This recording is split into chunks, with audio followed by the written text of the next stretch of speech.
prayer. About so amen. And I was say, and the one me aware near Baby Drufy, Papa. Yenia Kuku dry, and yes, I give you see Peter. Into Besha when we are home, the Fabian and the Mumsha as a way empire way. Abram Crawford Yadigu Kolibua, woman Yampaba. Right, Yampire. Kisi, one ko Kaubiano, Kisi Yabotre, now had your bow said, I come here soon, I was will be a sick baby. Or bow was through when you met one year in the bobra, 1 year in the bobra, and yet twack see it. Ghana, remember with the fat ass, become. Atupebi bekun,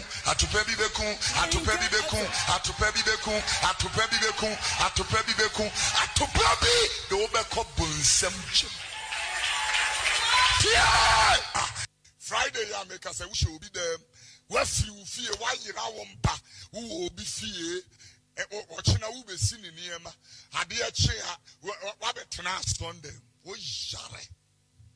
Wojare meso woja wonyame peso mawa depa wode ne namna mempe obi ane hwan ye fi boys ye gu abosu kan yi omo hwan ye fi peskanko a ne yire funny jeans ya wode ani je ne posa esi e de hata because jeans no e disturb a wode montena ho enya se me pene wabotai obi abotai kantaman to coat but him otie condition mo ni hu tiania Asafu amwa deg na mo sare mo amonum ire num nofo mo di man wo bom mo na mo sare babu ni siwanu fuanu ko bom AHENKAN933 eni ba ina sare mo paye na awrade mi akwa mo sare ba bi yare ebi adwuma sai o sare ahomache ba bom pan no wanu monufo ba hwinim otie condition mo ni hu tiania Asafu amwa deg na mo sare mo amonum ire num nofo mo di man wo bom Muna mo sare babu ni siwanu fuanu ko bom asia eni ba ina sare mo paye na awrade mi akwa mo sare ba bi yare ebi adwuma sai o sare ahomache ba bom pan no wanu monufo nom no for saba friend man kezi sa puchire American ye protect ya hona awrade se akasa awrade akasa kire me wodi for biniza wo pambo the nations one o nyameti ase wa woni sabrani o wo boasanya contact we mensi asoro ho wa wodi fan one me one kran sonya contact ensi asoro ho onyankopon tumi ya adwuma me de mani so hia no enkoyo edaso tene ye tene master lebre akolobo stondor kanaka lebre asketara bastanda tonsra me kanoti ase kama Mobi apeja bradi nyakopam. Wo yo hiri na udi tumu ajai. Na unim nyansa jai. Wo kwasia in the name of Jesus. Jai na o man na sum de amra. Jai na kura udi so hine no. Wo nyame kira amra kromo ho. Na ja na waje me toto. Yes God. Asia original nation prophet one. Abai for monte sai. Onyankopon grada, onyankopon jatana ana enhyemo. Ewo Jesus Christ Nazareth. Yes mo janso ana enkama. Man Jesus enter appeared there. He just you won't fall into my God. You won't do him to so him. When I answer. Also for the grand tell them up of many brutal one that's na rebel. Asma betin was so far no chrome for hono. E for chrome for now and no timidity. Asma chrome for betia make up am. Senior prophet. Yetina make up 40. But prophet. What am I school da? What jam school fees da? Don't matter what jam school fees da. Apua. Nyansa no ye fa ne fie na san be huru fie nyansa no ade so didi waruam. That's right. Opia ni di waruam da bia no konkurase na ko didi waruam ana tobi okumase a ye didi waruam. Yes. Fa unsa sam musa na wa hwe Sir. Hwe nkwan won sam safo wo hwe nkwan won sam sa ya emam nyansa enokure sankan waruam na wo hwe nkwan tia utia. That's right. Nkwan ne se ukwase ya wo utirim na yin kwasia ne ya na ede obeba afade ya no ekọ afini doctors bibie no obiem yare abempo capitals B se capitals B etimi kwade ya ene na won so yare aka nyina etwa ne wo yesu ni mu yare abe na ekọ capitals B oh man what bro mana etino onyame modidi ditem no me yenya dwuma kra me ni dem da Asiam san me nya bibia correct.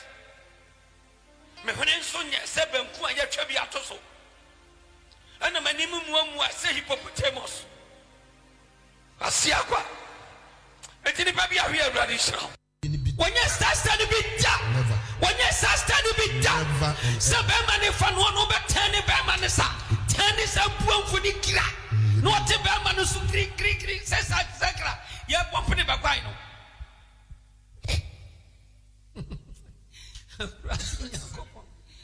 Oh God. Don't you catch the Berman says, so banning you in the bit at the end of the day.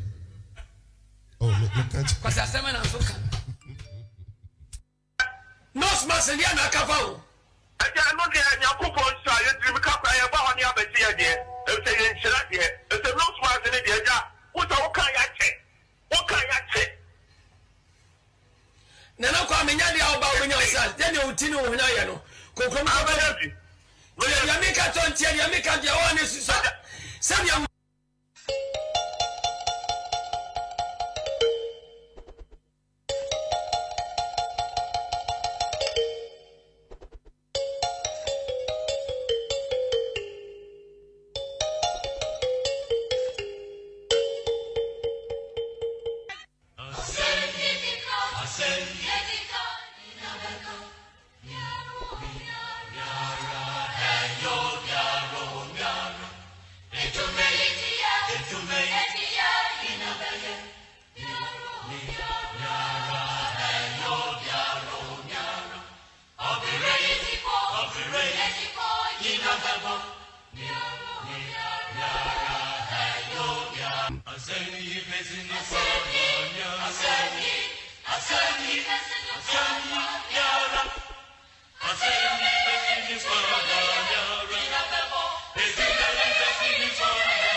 Ghana adisiye Obuoba Ofori Amanfo emamo ache edeba AHENKAN933 FM.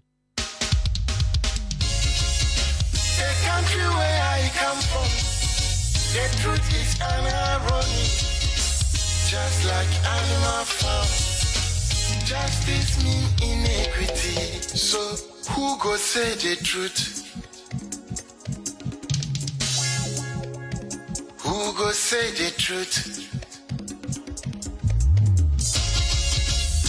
Christian can say silence, Islamic leaders silence, kings and queens silence, traditional leaders silence. So who go say the truth? We are the go so confused the call. Now by area why no better. We are the go so confused the call. One guy's why no better. Who go say the truth? Who go say the truth?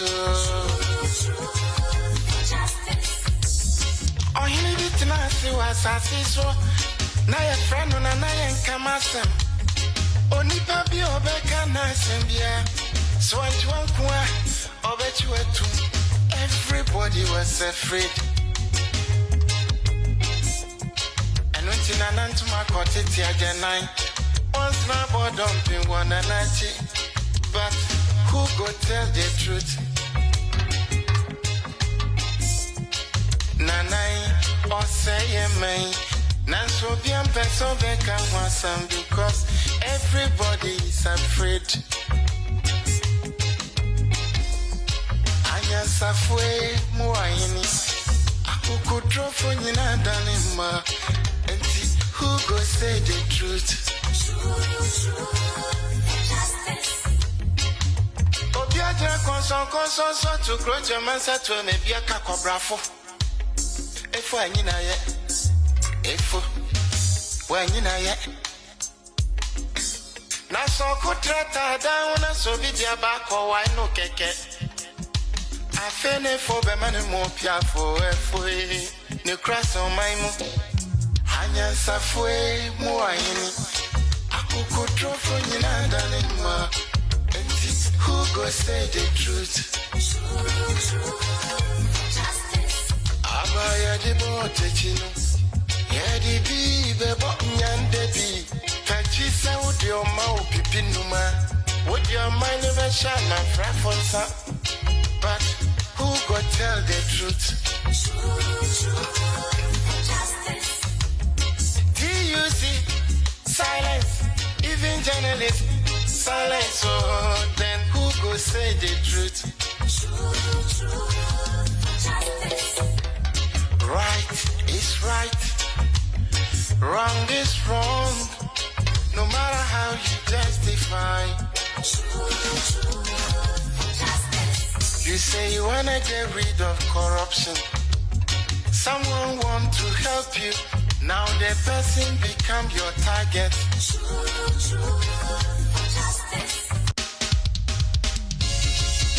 The country where I come from, the truth is an irony.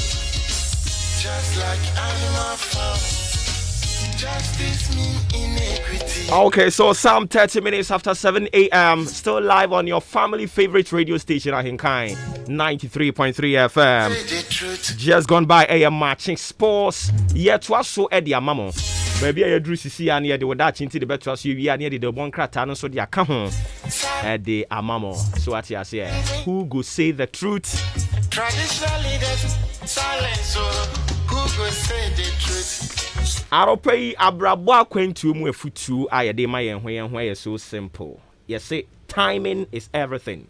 Don't rush for fame and our recognition. Mama science should be timing is everything. Don't rush for recognition or fame. Who go say the truth? What you say? And it minimum a particular field but anopedia make a chance say don't rush for fame or recognition. Everything is timing.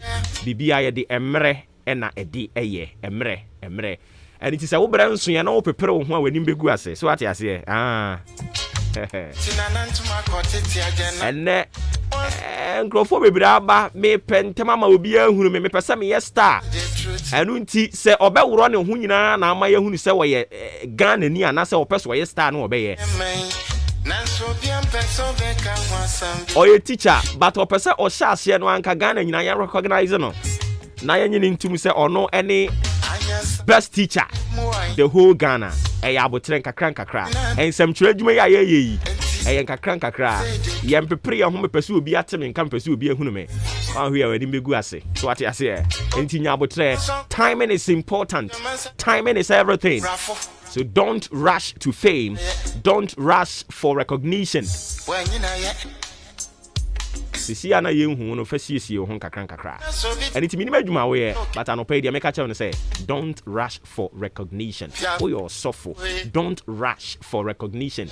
Eye bre se bre no so ni Nyankopon se Ghana nyina bete wonka ewiase nyina bete wonka ye bete wonka na nkopepere wo ho enkrofo hye nkom and it so ko hye nkom ni bi wan hwe wani begu ase obra kwantu mu afutu en ye de ma wo no.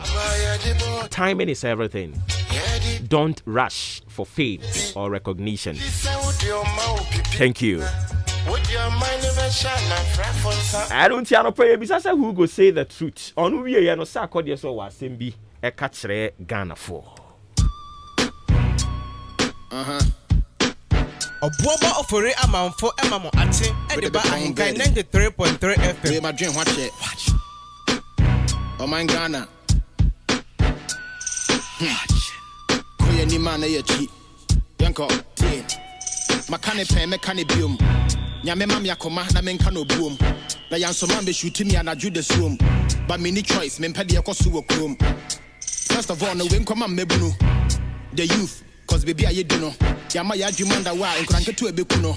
Ghana Obuoba Ofori Amanfo aban no bon ho ba AHENKAN933 University awakra no would degree need to kind akwamano ne akopra anase tachi man ebedefo ne hypocrisy de yempa wasemu anache so ka no pre yema me no mfunsuo ntio na ye bre eja suku kura anyansa bi eni ho aye kire yempanyimfo no ya mo ka no pre nti bu hu se ne Ghana fo ne bre oyo ye tunu kromo ha so sto ye sre meni trase wusie tuo se ye gire omuku yen so wubie wano a wusuro nti yentu oba na mumbo yen futuro mekunya che eye mamumri ye kuro sa wombo ayafo amenko se ne duro Yo, Kobe na yetimi, na bibie jimi. You need to ascend koye, will be a dinse mumui. Kanya ne do me, business in egui. Frustration, abedani ni pakumi. I dream bonifita, asem kasibesipa. Obi ampeso bosso, no munim de sikedina. Yechisha mutima, Obuoba Ofori Amanfo AHENKAN933 FM. Okay, yes, hey, to be pontra wadrin. Or mine a young to manka, Tiamana saying. Loss in Yejumanti will be you soon again. Asante for the trauma kufuado.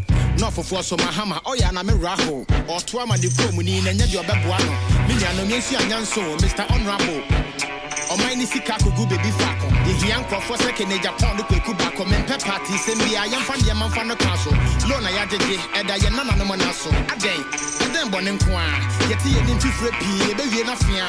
Don't go once the Wokaya say here. Economy not say 6 feet at the Katia. A homachia, doom something will be one room. I say, Mumufia generator, Yene Jimmy, Yate, Modern Matu to find that sort of thing, grass, Rubuni Papa Siacha, they be in it, about one about the dream, Modern Mumra Meshaya, Ghana for now, and blame me yet rally so a beco, or be Juma from 8 to 6. But some men and I get your chicken change. Politician, what's the parliament when you share? Or know what to meet or die in Santo Range. Abro, meaning say you're paying for the 2 coin. Intimudra brochia, who say a fine. Munshapoto kante muhunya munyai munam no require so a ntia nyamo time esamwa pesamen kuminyante wa minus on the last ya short water short electricity short gas prana bebu mine yanto amasa be cash o wanya sasembi kan media for na say relax corruption ya ka ya da so ye wa light and so o da so di check what be that it is sikaso o menyo hia mai enam amanua enkoyi. The consumption of equity is leading to a Okay, so the president of the Republic, Nana Dankwa Akufo-Addo, as we speak, is not in Ghana. And a memo be on the Ababonti, say the president of the Republic, Nana Dankwa Akufo-Addo, left Ghana on Thursday, 10 February 2022. To begin a 10-day working visit to France, Guyana, Belgium, Germany, and United Kingdom. Ghana. President Akufo-Addo's first port of call will be Brest, France, where at the invitation of His Excellency Emmanuel Macron, President of the French Republic, he will participate in the One Asian Summit to held on Friday, 11 February 2022. Up to 40 world leaders are due to make ambitious and concrete commitments towards combating illegal fishing, decarbonizing shipping, and reducing plastic pollution at what is billed as the first high-level summit dedicated to the Asians. Thereafter, the president will, at the invitation of His Excellency Dr. Mohammed Ifan Ali, President of the Cooperative Republic of Guyana, travel to the Georgetown, Guyana, participate as a key note speaker at the Maiden International Energy Conference, an expo by Guyana to be held from 15th to 18th February 2022. Ghana and Guyana are developing close working relations in the oil and gas sector. Following the visit to Guyana, he will travel to Marburg, Germany, at the invitation of Knop Foundation to participate together with Presidents Maakye Sall and Paul Kagame of Republics of Senegal and Rwanda, respectively, at the presentation of the Biotech Modular Production Facility for mRNA vaccines on Wednesday, 16 February 2022. Towards a Pan-African project for the establishment of a vaccine manufacturing plant in Africa. President Akufo-Addo will then travel to Paris, France, to meet with President Emmanuel Macron, together with other African heads of state, on the security situation in the Sahel and Africa in general. In the evening of the 16th February 2022, he will also participate in a meeting with President Emmanuel Macron and some heads of state from the ECOWAS region in the morning of 17th February 2022 to discuss the security situation in ECOWAS. After this meeting, he will travel to Brussels, Belgium, to participate in the African Union European Union Summit to be held on 17th to 18th February 2022. and then traveled to the United Kingdom for private visits. The president was accompanied by the Minister for Foreign Affairs, Honorable Shirley Ayokoboche, the Minister for National Security, Honorable Albert Kandapa, the Minister for Environment, Science, Technology, and Innovation, Honorable Kwekwe Friye, and officials of the presidency and foreign affairs. The letter also says that President Akufo-Addo will return to Ghana on Sunday, 20th of February, and in his absence, the Vice President Alhaji Dr. Muhammadu Bawumia shall, in accordance with Article 60, Clause 8 of the Constitution, act in his stead. And for Mama Maakye. Yeah, Joso. Mumpumba Cordia. Amiado. The Radiasi. All right, in the end, I follow NDC. One more yentia. The one follow kakra. No more name. No. I see. I don't get here. General Secretary. And then I'm call for. No more name. Halfway.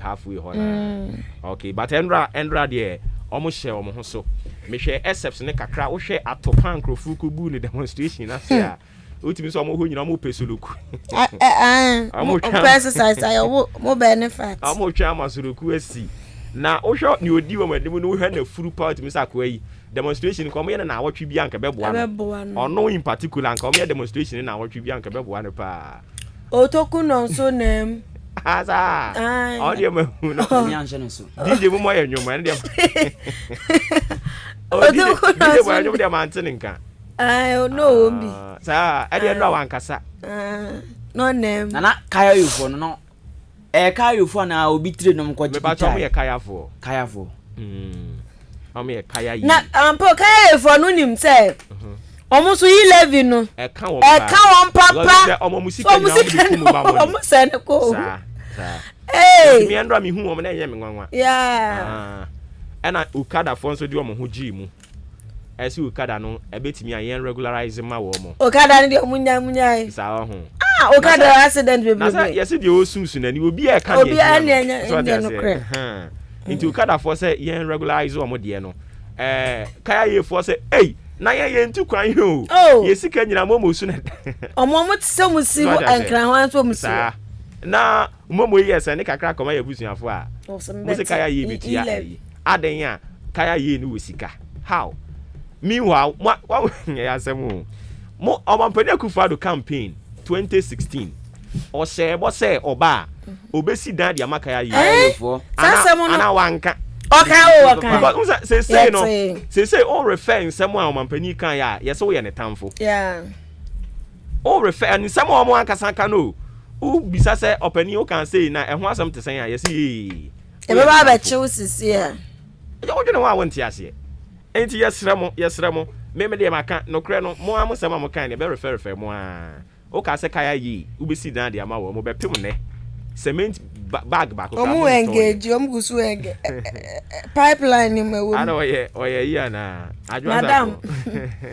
madam so na yesi that onko parliament ai kwaku mo fe na ntimi de anko anapo no so abapon minute aduanan miensa 7:43 adeshimama Yamamachi mako ababiem eba ahenkan 93.3 FM so edobon krata odro ebedwa so na poso ene ede besom yati akuafra koma studio enkratam di hyase daily graphic de rubo krata na eno na nanado da ngwagufo do se ku de tano yentumi mmu anesa waka ne pin atoya sei pekrata bi to na ti emunsam ankasa yentua demonstration against e-levy and also ewon kramantimu oye kira endis for ene Ghana for bi ekira o mine ni mpanifo etia e-levy ekoso ndo adakrate de wonsem aba sanso ene Obuoba Ofori atọhwe Ghana esika senso say Ghana yeni adwin bia say ye berehwe kwan bi so na yasa akọ IMF akọ peska yemfa sa adwin no nti 11 no momme enye adwin yi na yenjintum Omampani na nado dan Akufo-Addo o mai makomako enum so edikan France Guyana Belgium Germany na UK na Guyana say okono mo a ahwede emo bauxite na good agikro na bosu say tam ho papa ho pa wom dodo na 788.4 thousand na zo musu akura Omsakura Daily Graphic the Obokrata Ghanaian Times the Obokrata no GT the Obokrata no ene busuame de etwaso na wo hwa no mo enipa abodompem agitwi agetra da wa se ne nyasam ketwa kura entade e show mu yankokon na bibi kura wonom wo mani abrepa yentua demonstration yendro koso won krampopuni mantam no ho asam da na mfoni no so de wo hwe Facebook ahu say yes enipa koye kakra no akoye enso MPP fo no so enipa na koye ndu 69 almost a new 69 so ebusua people ya da hai mintimi kura nkan nipa no mintimi nkan so omokoya so manko NDC fo so ma ye ntua demonstrate ya ni enkramonto so ndo ade na nya asem kuma kratai ehun sam eda hanom se ya ensam no da hanom akrata no ede aba na esoro anom am se from hampu mom Mr White da ha finance minister owura kanofori ata da na asem o kanya ne se aban no aya dwen se E11 no odebe sachra niomem E11 na be support aban no emodi ayempuntuduma enioma Ghana-fo enige ho ko a na E11 no beye enu nti finance minister say yanhwe na yentua yanhwe na yentua na bibia enko nanim kratai ede ho nsam aba na asiano wa na yade atowa no mo his excellence anado dan kwakufado na kwantu a wotuo no ewon sam da yeso de nano maako du 10 days na ekonto abo ewo amaya hodro mu enya asam ketoa na yese maxim hwan company limited omo ka anase wonu mu di explosion ba apiate ho no se sika no matue o so matue papa see ya ka so mutua 6 million US dollars se so matua 5 million US dollars na mu di ato apiate support fund no emu kratai ade hon samabo a Ghanaian Times kakra awade baye na mabobo so ede amawo no Daily Guide the Rubokrata na also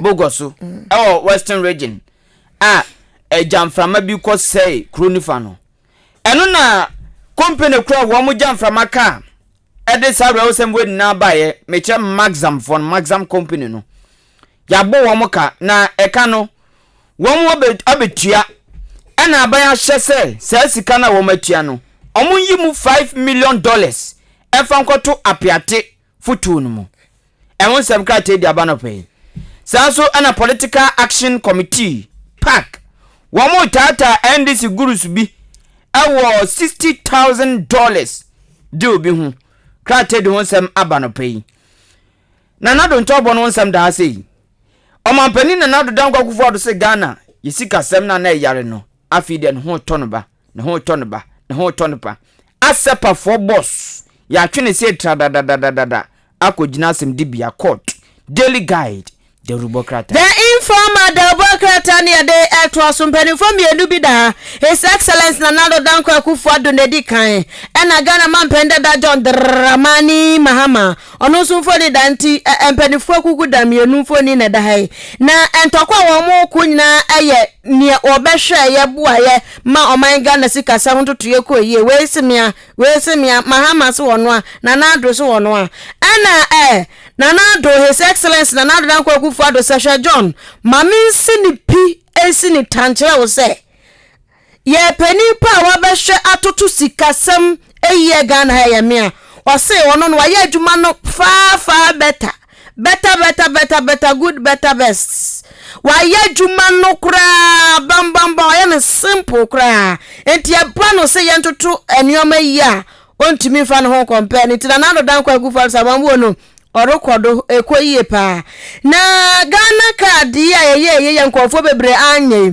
omuso Ghana card enkohwe forget it me senya me maame na nka opusu mi akabenko jasesi card ni ya ye hu fa so awoso na so sesi Ghana card na ya adwuma ne sa tese banks ahudro nyina dawo kwa ye je Ghana card wohu ti Ghana card se adwuma na se de abebuo mu ne se Ghana man pani abede eche Dr. Alhaji Mahamudu ba mi a kire se e-passport aba na e-passport no enam Ghana card isu na e-passport yaba na airport mako 44,000 ena wo mu e-passport no mbeji atumu enu nti no e-passport ndi aba se betna na abo adwuma ehun sam ada na asuro say minim say microphone ekura no say ye Guinness bottle min shada hunu ni ye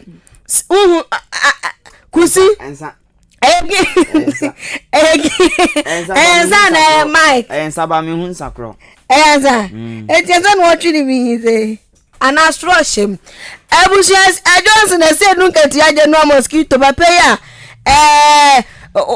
owagan heya okwase confusion anu ada wase majority leader kan say deputy speaker of parliament o yes wo beto ba bia ye mo na sum no sa papa no da say nunca ti asem na me kai na yes wakwaka say 11 no crowd so wo mo betna so mo di taxes akese be kura be chen 11 no and wonum Guinness so sensan ben yo se moto se ye bio I don't know kratai and hon sam aba na aposifo no wonum abogana fo kokko wonum se ya yen check ya pomudin brano obu wonum a se ni body no aya den se oyare okopepara bia no eno anu wonkwankwa ya check up bia aposifo and de se futuo aba ya se ya brano yenkwaye check up na emwa da informa da ubo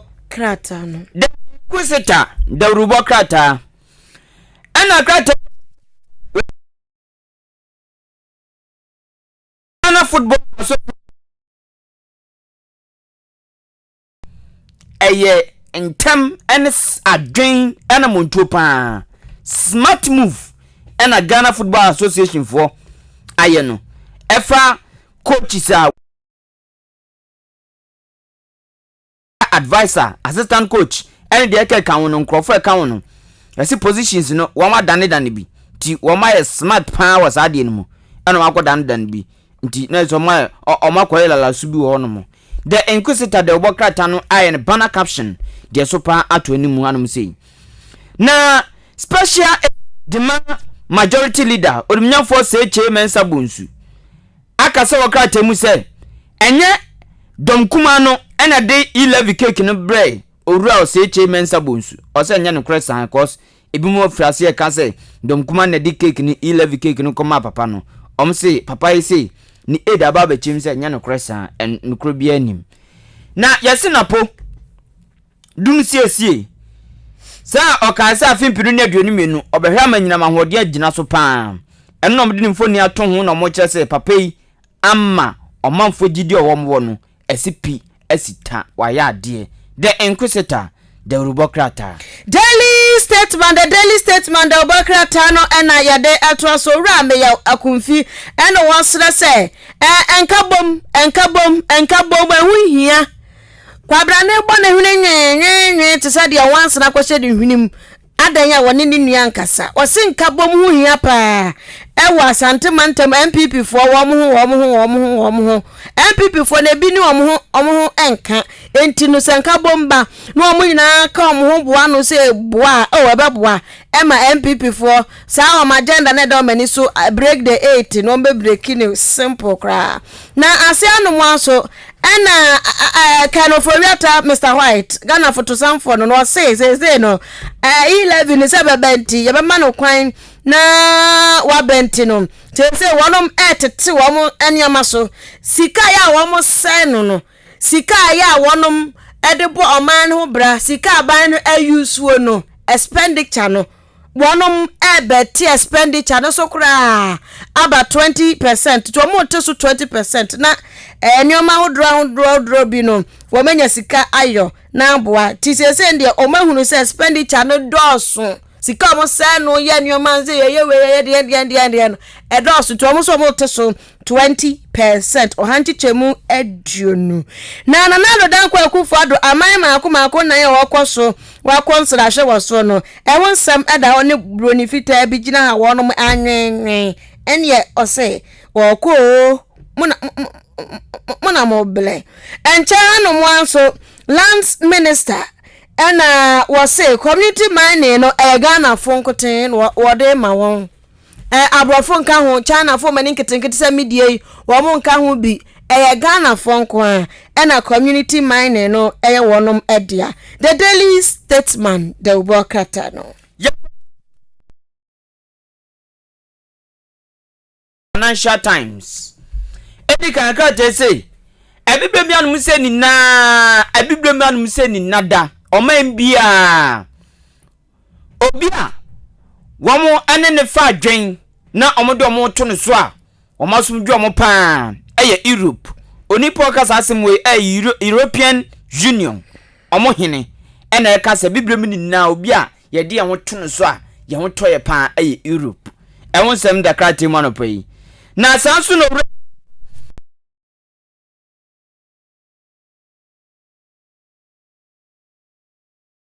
ene omanfo se womo hwe na entiwahyu bia ne ohaw bia aba planting for food and jobs dwumadi a omampani na dan Akufo-Addo de aba no ohaw bia wo mu no womo hwe nsia no kwan se de beboa ama sa planting for food and jobs BFP PFG no atumi akoso na edi nnuane aba oman mu se tam Business and Financial Times ebika ho New Weekend Crusading God abusia ya de to so wa mo den sabo ben sabo abobo biso a abani se expenditure no wote so 20% na aba from na nye 11 no so anya kwan aba etu omo tete so ne omo gi 11 kan wa na aye kama yekufu na fe omo de yi akwan na maye e de aye school na maye e de aye promoden sam na maye no de aye bibia amaye asia no na do dan kwa Akufo-Addo na fu maako duru a wode asi wo e konto abo e wa man maako enan so no e won sam eda ha UK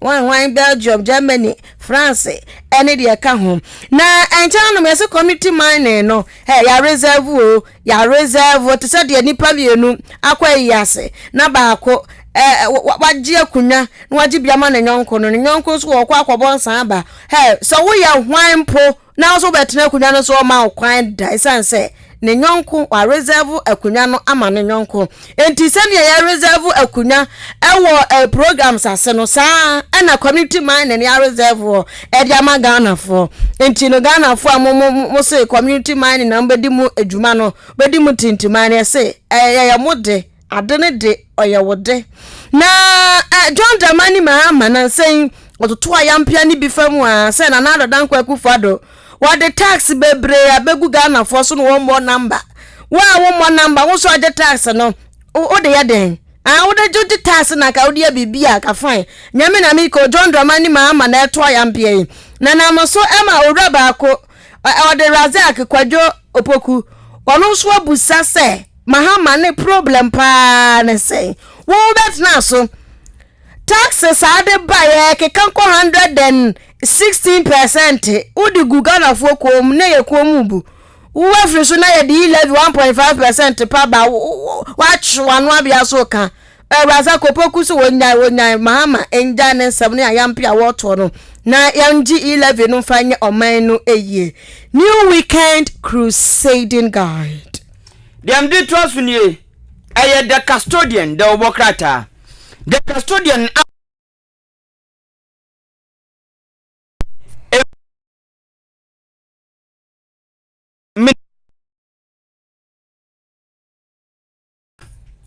Yakubu Andani a otosuminu a ono ye ohinpon ewo Dagbon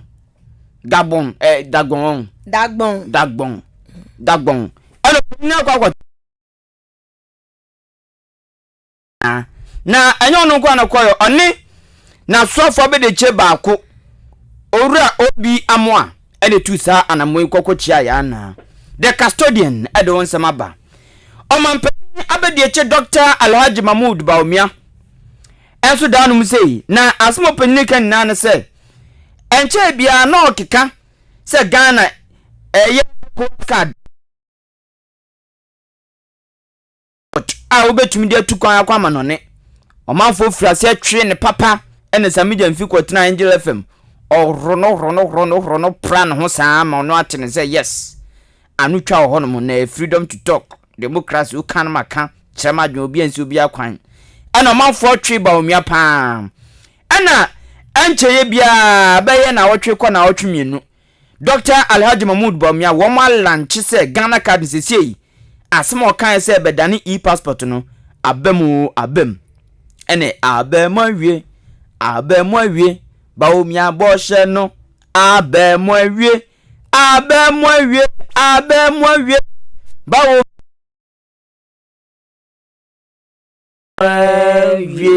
wato ena ode twetwu wo ma na esre ni so ntumi nye no was ono so asre wo mo papa na sre no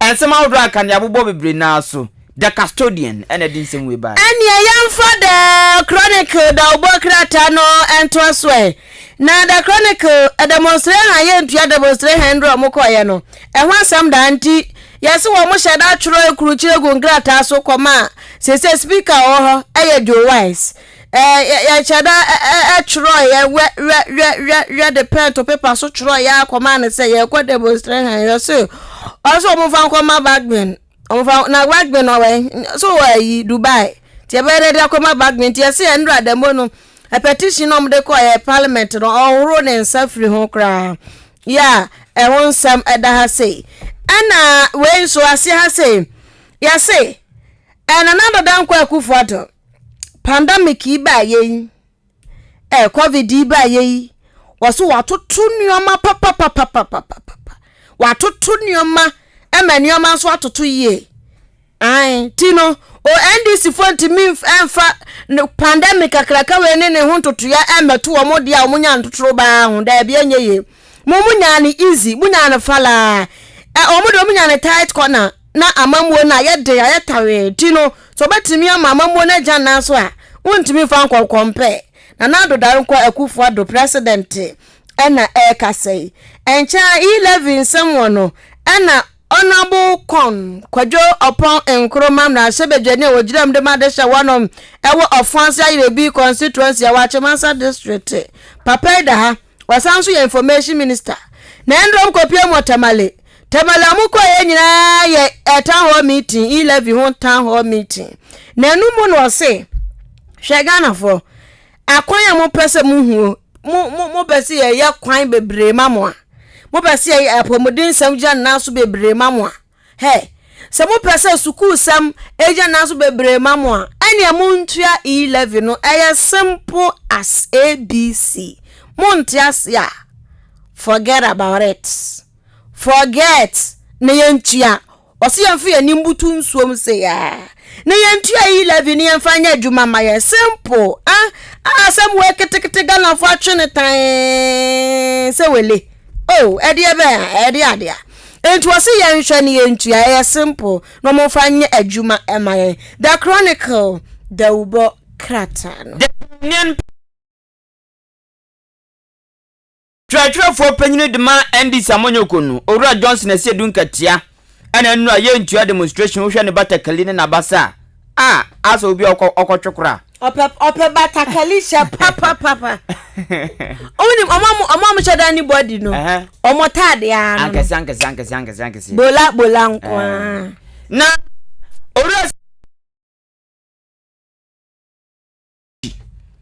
asmo kan se Andy's for ebe 211 no atwene se ti se no kopeka tebi to ne kokenka we na poso sa no mtweba nti sa ne enso be kan no na metro so fom ya no se ya dom kasia no ba no dani Owura se che mensa bonsu asanso emra shebedwani oswame abeto ampeso aso asanso yo soafo hwe Ghana mra shebedwfie adwumade ni na so papa se na na woda na woda no keka omaye ne MP na project bi omo ba betwam sa okotu nani a 11 cake Oro se chairman sabonso say no kra ne nyame anim nie. Eye no wa pa cause na onhwe ni mu se obehu ade bisa. Almost surprising pound. Waka ewo the Ghanaian publisher the Obokrata mu. Dem bi totoni aso ye hwe amanone nsem so. Tata NBC for ambassador baako.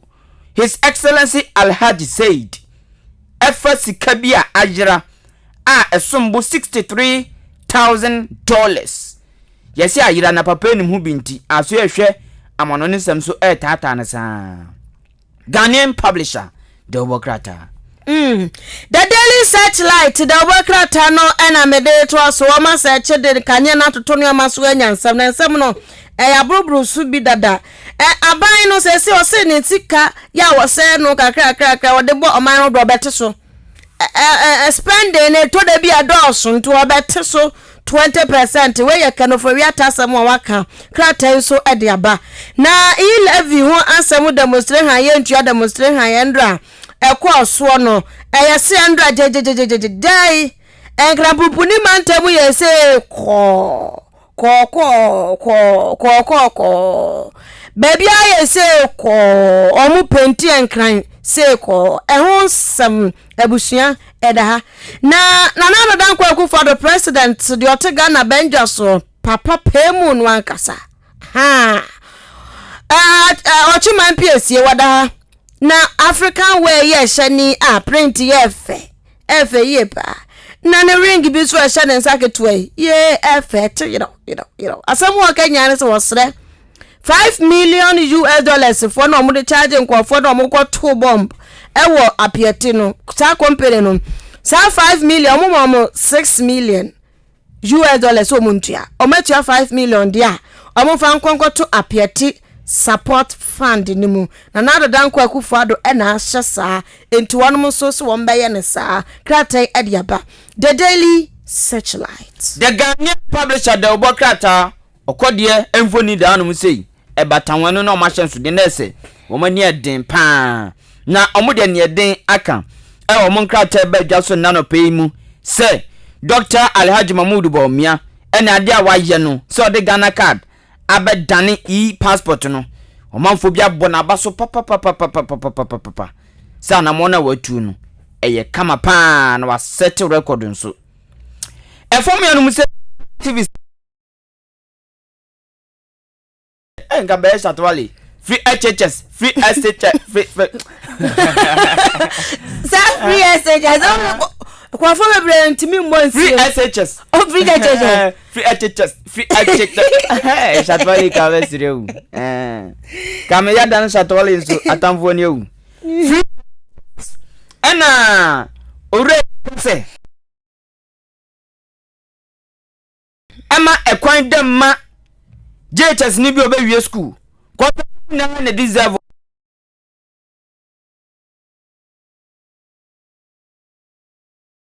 duma ebi de moisin de adepam wadwene ho nso free ko dinsem hunu anu abafi na abana boka se tam aduane obetome na die ene nuama nketenkete bi ni na abana ko bonka enti activists say keni kwanse na nado ya ne saa ti se next time obebi bisa womfa different plan emra na ensisa no mani na no kwan ebi keka ho ene the Ghanaian Observer the Obokrata no edi badwa so Daily Analyst the Obokrata na busuana na payedi twatu analyst Daily Analyst so won waden sam ne ba suro ni mu na shwani bianka ho shwani looking faces bianka ho favor bi anim na se favor ni mu de aniansa no so de kan ya na nu bia no de abai yentua demonstrate 100 course no ena ese educate ya sehwe krono awia jagire krono ena eni pipi for beso mbo Ghana for said the enti na he level 1.75 masa de aba 1.5 almost wo muntu ya eti ade ombe ye bi obonye wo mo so mo pass kra o parliament pa ena se wo mo je tum ni Ghana for atua kra na NDC for betra so 100 days ombe yi level no afri ho we so aye o campaign kese pa aye campaign kese papa omo fango manifesto de ho o metimi achieve sa de we mu di shemu di awanhwe Ghana for beto mtrim na ente no mo so 6 million ya Jeffrey one mom ko to bomb e wa pieti wono company no ana owura mreku duka kire say sadia na o ma ye no sika na o ma je no ebe bonkofo hu mining companies no ebe bubu o ma pre obu otwika no a ahwe ye wonye eno ase kar wo twia nti we ni ya gi sika kakraka we free company we next time as scapegoat we scapegoat till next time so obi te can say car bi mu na say wonu anim say enuma egu car nim re betimi ameja to ba bi o be ye very careful na watwika na yetu weni ekokobon nsam adi bubu o mapre tino unua na ye ni say yo nti we ene ne wagina yie na ase anu mo anso GPCC fo na wo mo srese you tag fo wo mo nkokira de o na sese de ya agensem mo po mo cho to mo nkonkokire ade empanifo ni wo mo sinkunya wo mo ngintum na wonom enhwe enka na asuku samusa ne sese ekọ university mu ono DJ fo omo ntankasa omo anu akasa baako omo anu akasa nsantwofo ho kakakra bi a ewo mu abetene DJ fo nam wo mu nam Ghana Journalists Association for no wo makasa omo se Connect FM samtwoni bi omo dumo omo de adi no enye ade papa tino penifo enkasa ho penifo nya bibi mfa ho wonom akasa e makrata nso e de ho nsam aba daily analyst double kratara see okay yeah so enti police for the statement the aba with regards to Kwabena Bobie ansa kire aya kire no omo akire mu se nti a omo ache no me born it tough ade ama omo se omo kire ni because or the nsem bi to dwa na enye no kire omo se a false publication omo to nsa friend so wo mra wa anko ene se ndro ye ni program ye omo ache no nti omo guso omo ye nhwehwe mu bibia ni a omo de beba bonten na fa sembe ho no de omo anka oh okay no de omo anka but omo say a false publication bi no ye and omo to nsa friend senko wo mra but wa anko oh okay and eja you see if persuasion fails force must be applied and eja omo apply force no anyways okay and if you will be about chana jai nyamako michia mama Dina mensa oton entama e wachim oda na mami oye nipa papa ma Dina anapei michiao michiao biem ena afei mami bra aboabo adotai aboabo information center bi show mo ba bi omo ye fun adaka no information center bi hyewo hwana madam Lydia wopam enioma eti slit ne ka be ye hye bi one pam me na oye good say oye good papa mechia no anape one ne mane nyina Miriam ene omo keka ho mechia mo de mu odin papa anape ena etusufo nyina so bichiamo abenasefo nyina mechiamo empress o abenase mechia na kua mo mi mechia na napei mechia kanese beki munyina mechiamo na pei okay kwa kusi odi gaga to ga mechia telefoni na gaga to ga ana yahoo echia no okay ma me na mase na fe yantu adwumedie no so yebekwa homa no so straight na yekodi court nkomo a yekodi ye makoma miensa nti yenra asen not MP yede no call court biem no ye Supreme Court yebekọ na yakodi no mu nkomo yewi a asepa omo nso so omo panyini executive director ono so yede ne call ye na enra UTAG any National Labour Commission omo nso so call court Elvis Ando ɛna yɛkɔ no hɔ na waboa yɛn ɛne nkyerɛkyerɛmu Elvis wote yɛn ka AHENKAN933 so ni apom bɔkɔ deɛ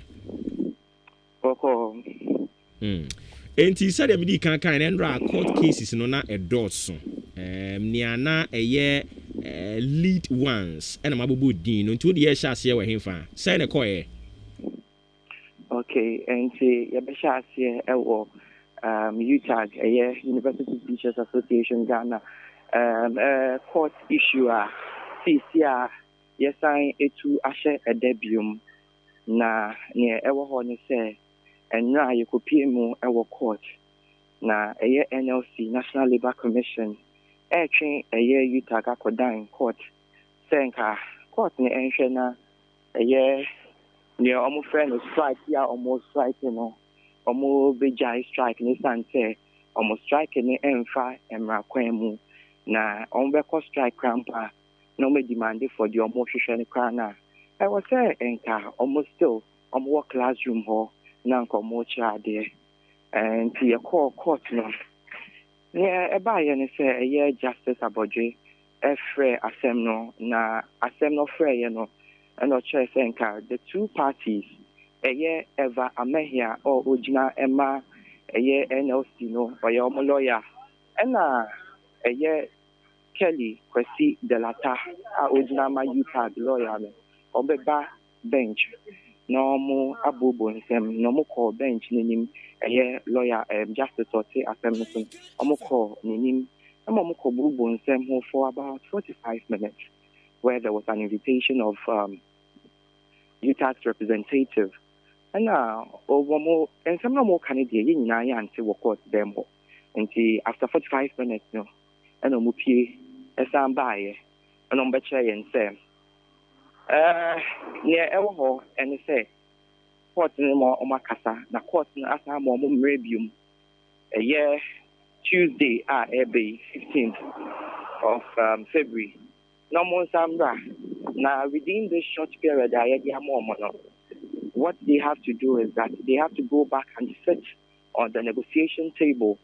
No more for margin and to near air personal.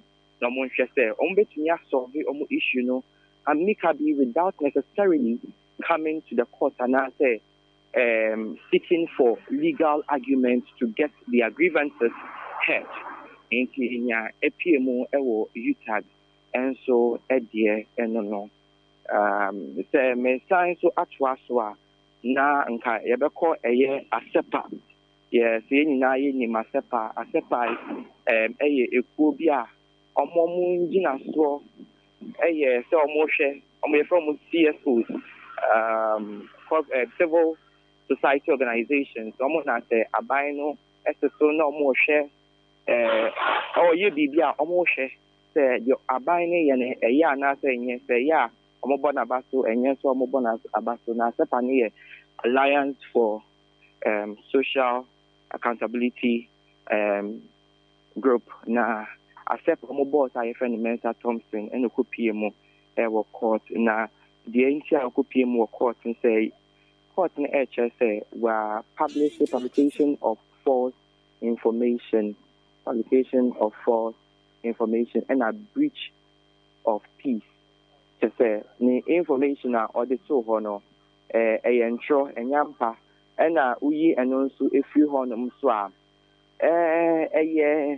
near can say a ha or minor asking and see a no and you could pay more na you design so before and also did the one just say oh he is not guilty of the such charges leveled against him na and no and a year Judge or now so no I friend or Heniba before say or the money a bill now bill now or the man a 50,000 Ghana cedis bill with two sureties and you make me know Casemeka Asepa you know if he a year court but other sign abba ye if he a year police custody into other sign abba court on the 14th of March. Na semno legal arguments no whether you are you object or you don't object to it ebe koso na honum so na every disclosure na say nkrataa bi a ɛkyerɛ sɛ deɛ prosecution ne ka no ɛyɛ ampa na sɛ ɛnyɛ ampa no yɛbɛyi ɛno nso apie na ɔmɔtumi argue on that nti ɛno ɛne ɛyɛ deɛ epie mu ɛwɔ asepa ɛyɛ mensa thompson a wakɔ akɔgyina court no ɛno ɛna ɛkɔpie mu ɛwɔ ɛhɔ na ɛno n'asɛm no yɛkɔdii no wɔ kaneshi ɛyɛ circuit court ɛhɔ. Okay. nti that is it. Sɛ mmerɛ fi biribi a wobɛtumi akae me na matumi abobɔ so. Clearly ne deɛ yɛhwɛ anim no wakeka no nyinaa nti ma yɛnkɔ Asen North MP ne deɛ no nso ɛkɔpie mu wɔ Supreme Court na ɛno nso so ɛho nsɛm te sɛn. Asen North MP asɛm a ɛkɔpie mu ɛwɔ ɛyɛ Supreme Court yɛbɛka yɛ a Cape Coast ɛyɛ High Court ɛwuli yɛ sɛ nka Asen North no mpo deɛ nka MP no ɛyɛ Jachikweisen nka ne ho sɔn otumi ehodi ne ho as an MP a obetumi di ne nyuma but asɛm ne ɛsan de pie ɛwɔ ɛyɛ Supreme Court challenging ne citizenship because according to nyɔdi asɛm na kɔ akɔpie emu wɔ court ɛyɛ Michael no ɔkyerɛ sɛ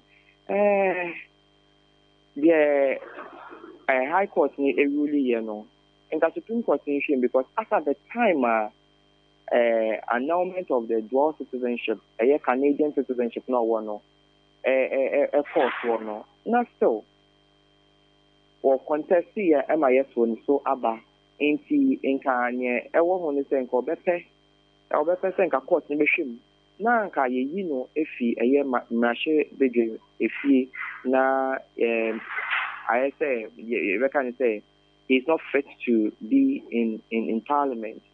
Nti ekopie mu ewo court no na court ne tena ase na first time I call you court ne etu sheda without date no me kan brofu mu a ebe dey say ebe ti ase nti me can say but tu sheda without giving a date until later on within the week na ye frɛ asɛm no na ye frɛ asɛm no kopie mu ewo court no ɛyɛ MP na ne ho aba asɛm no one ma court na court ne ka sɛ ɛdi nti na wa ho aba asɛm wo ma court nti Frank Davis a ogyina mu ma Michael no lawyer no ebisa court ne sɛ nka court ne ntwe na so na nka court no ɛnhwɛ sɛ ɔbɛma waba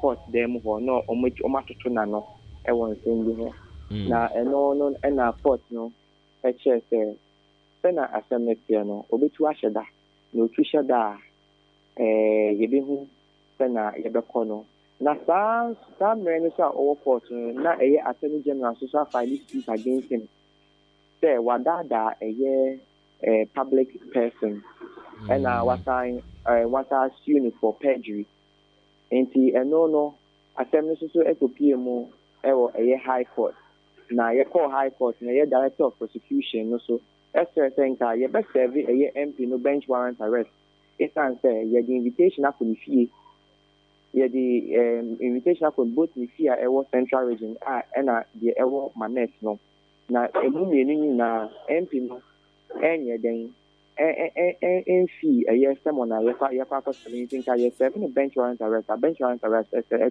sɛ court ne ɛnhyɛ mmara a bebia o hye bia no ompeo obeye den obeba bipie ewo eye court dem ho na no na eye court ne SS ontumi ma bench warrant arrest at the moment nti nko obema no criminal summon no the amano no it is waiting to be to be answered or another responded to by a year near owo ne ho aka asem no na eno so ye koso ne you got to say bailiff or the insata ne call ya or kwako invite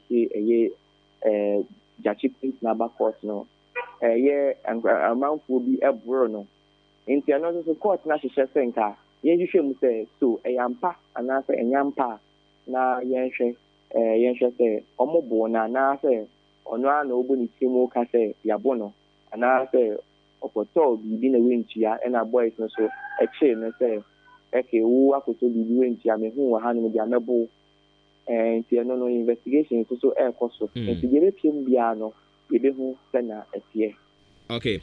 Enti say yes sign ebisa biemu agentremu a one yenim say Cape Coast High Court a ruling now de buy no na was to stop Asin North MP no say obekọ so carry no ho MP eno na wan tiase a omo appeals court so anyi yie no de abepiem e Supreme Court no sa nete sa pepe inti ni etie ni say Cape Coast High Court no e really yes say eye MP ni betumi afa ne ho as MP no oba meye the odi asemi ko dan court ni ebepiem e court eye Supreme Court appeals court kafra apobepiem appeals court oba appeals court no go speak said the ruling of the Cape Coast High Court would be overturned to take a year for Jachikweisen out of Parliament and from holding himself as a member of Parliament.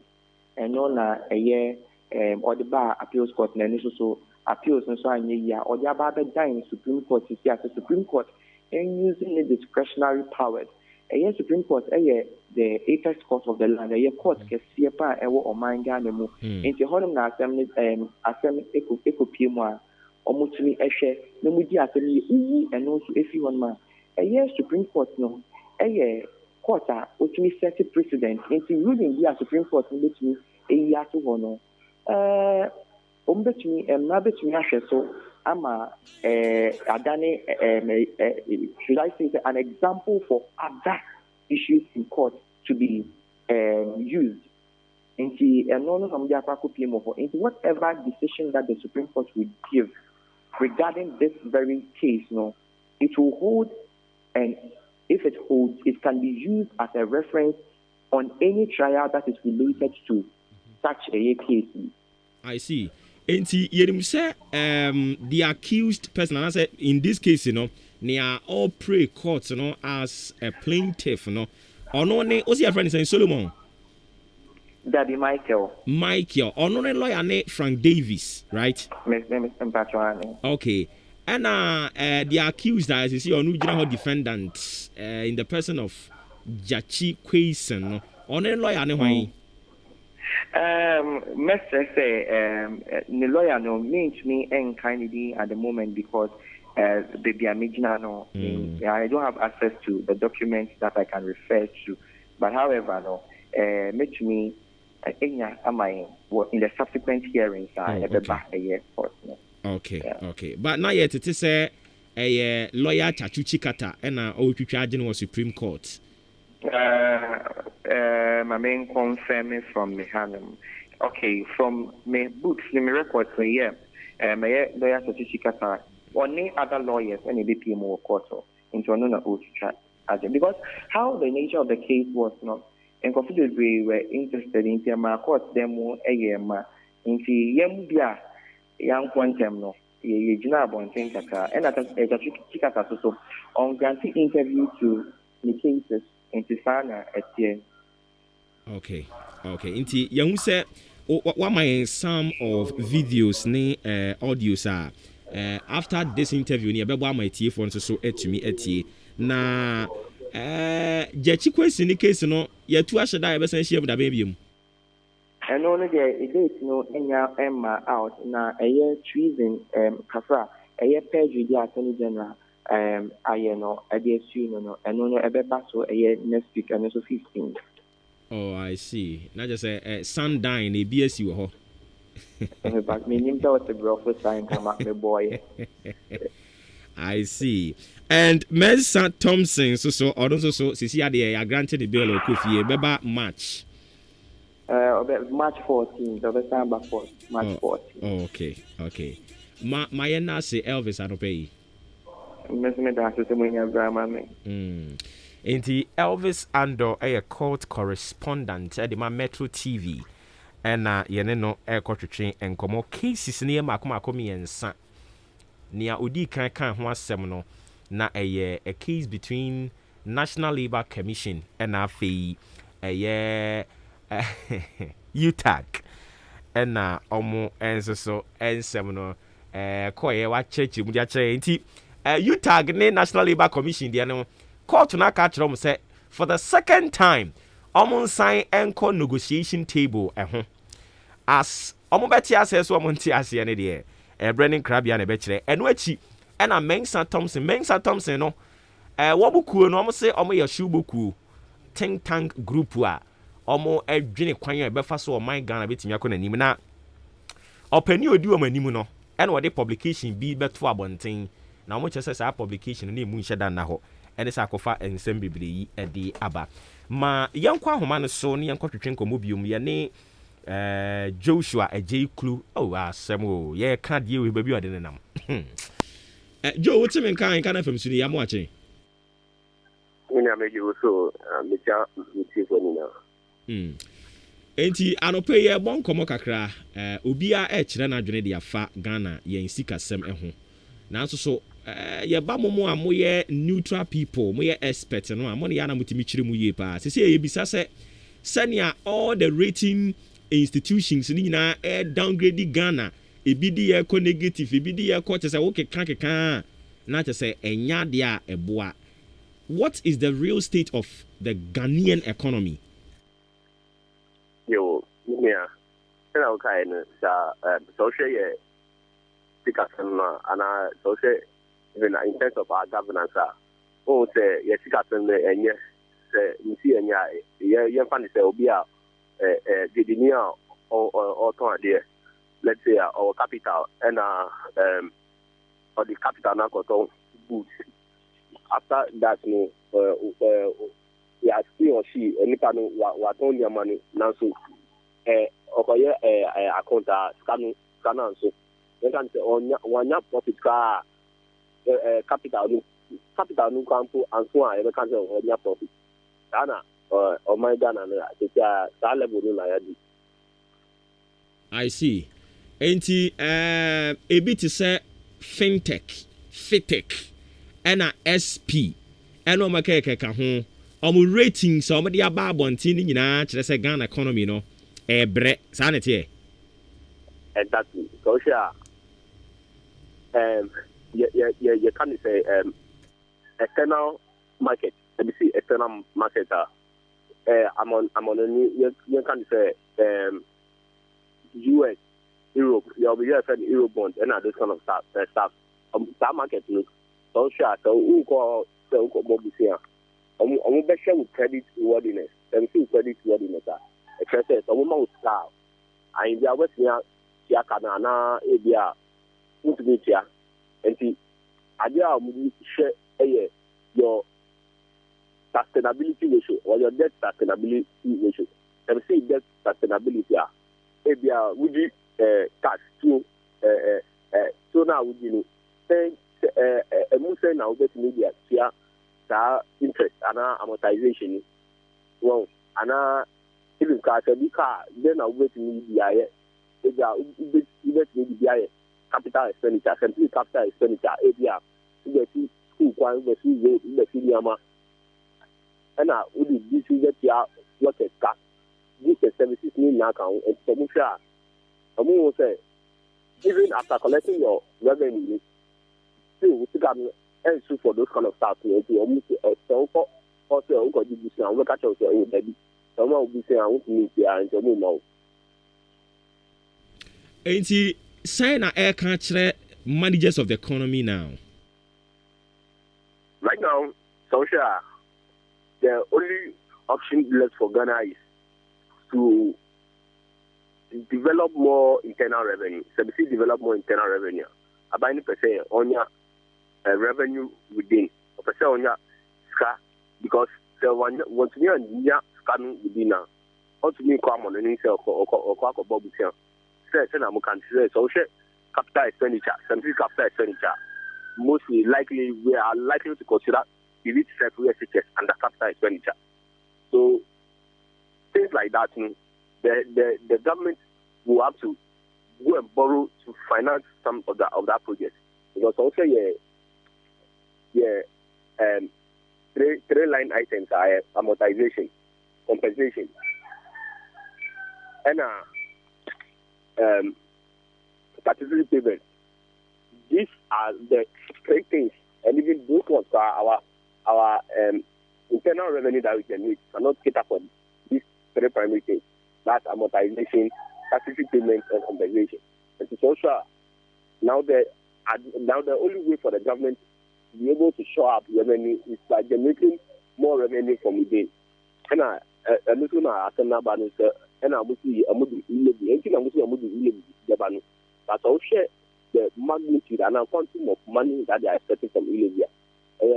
Almost 7 billion. Now, 7 billion, I'll share the deficit even in the 2022 budget now. We are looking at somewhere around 27 billion Ghana cedis. Well, even with the addition of the Ilivia, the government will go out to go and borrow almost 27 to 30 billion again. They are facing a lot of liquidity challenge. I see. And looking at and someone Omuankasa manager see the other two mountain so Oma shown clearly be mama option say was senka ye call IMF na omo boayen omo chere say there be yendru sa level na was ye call IMF and it ye nyina nte ase na yentua E11 no ebinom so opinion omo dey ban say na why E11 without E11 no omo manage economy omo timi manage wan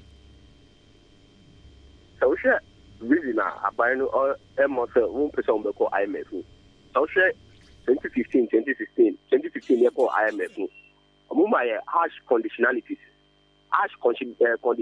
say omo I am on that Britain Wood institution omo they always insist that the right thing will be done. They can say Saudi who about for customer they can say they always insist you cut your coat according to your size. Them see you cut your coat according to your size. They are who to me who cut to city. Ombe insist say cut to city so who call about this of Biania. So Biani pepe that's 2 cities. Make to Biania we book 2 cities. And then I buy no person be call on.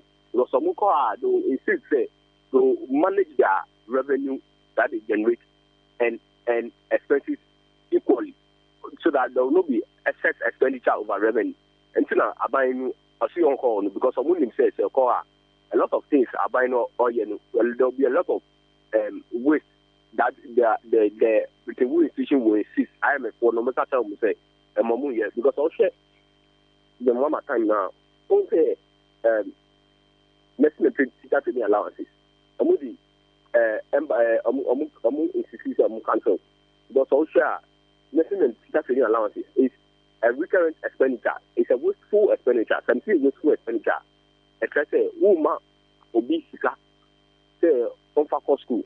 You can say colleges of education. They say musi omuye degree and I university so omuye degree our education. But also colleges of education for the more cycling. And I'm more university and kata more omuya mu number degree pepenu.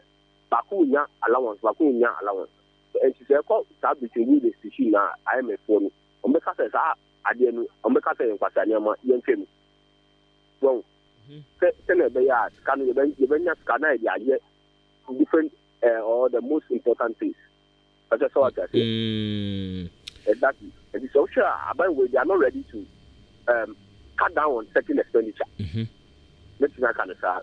Because if they are willing to cut down on certain expenditure, they will not be afraid to go to the IMF. Because the IMF, that is what they will do. They will insist that you always cut your expenditure and make sure that your expenditure should always be within the limits of the revenue you generate.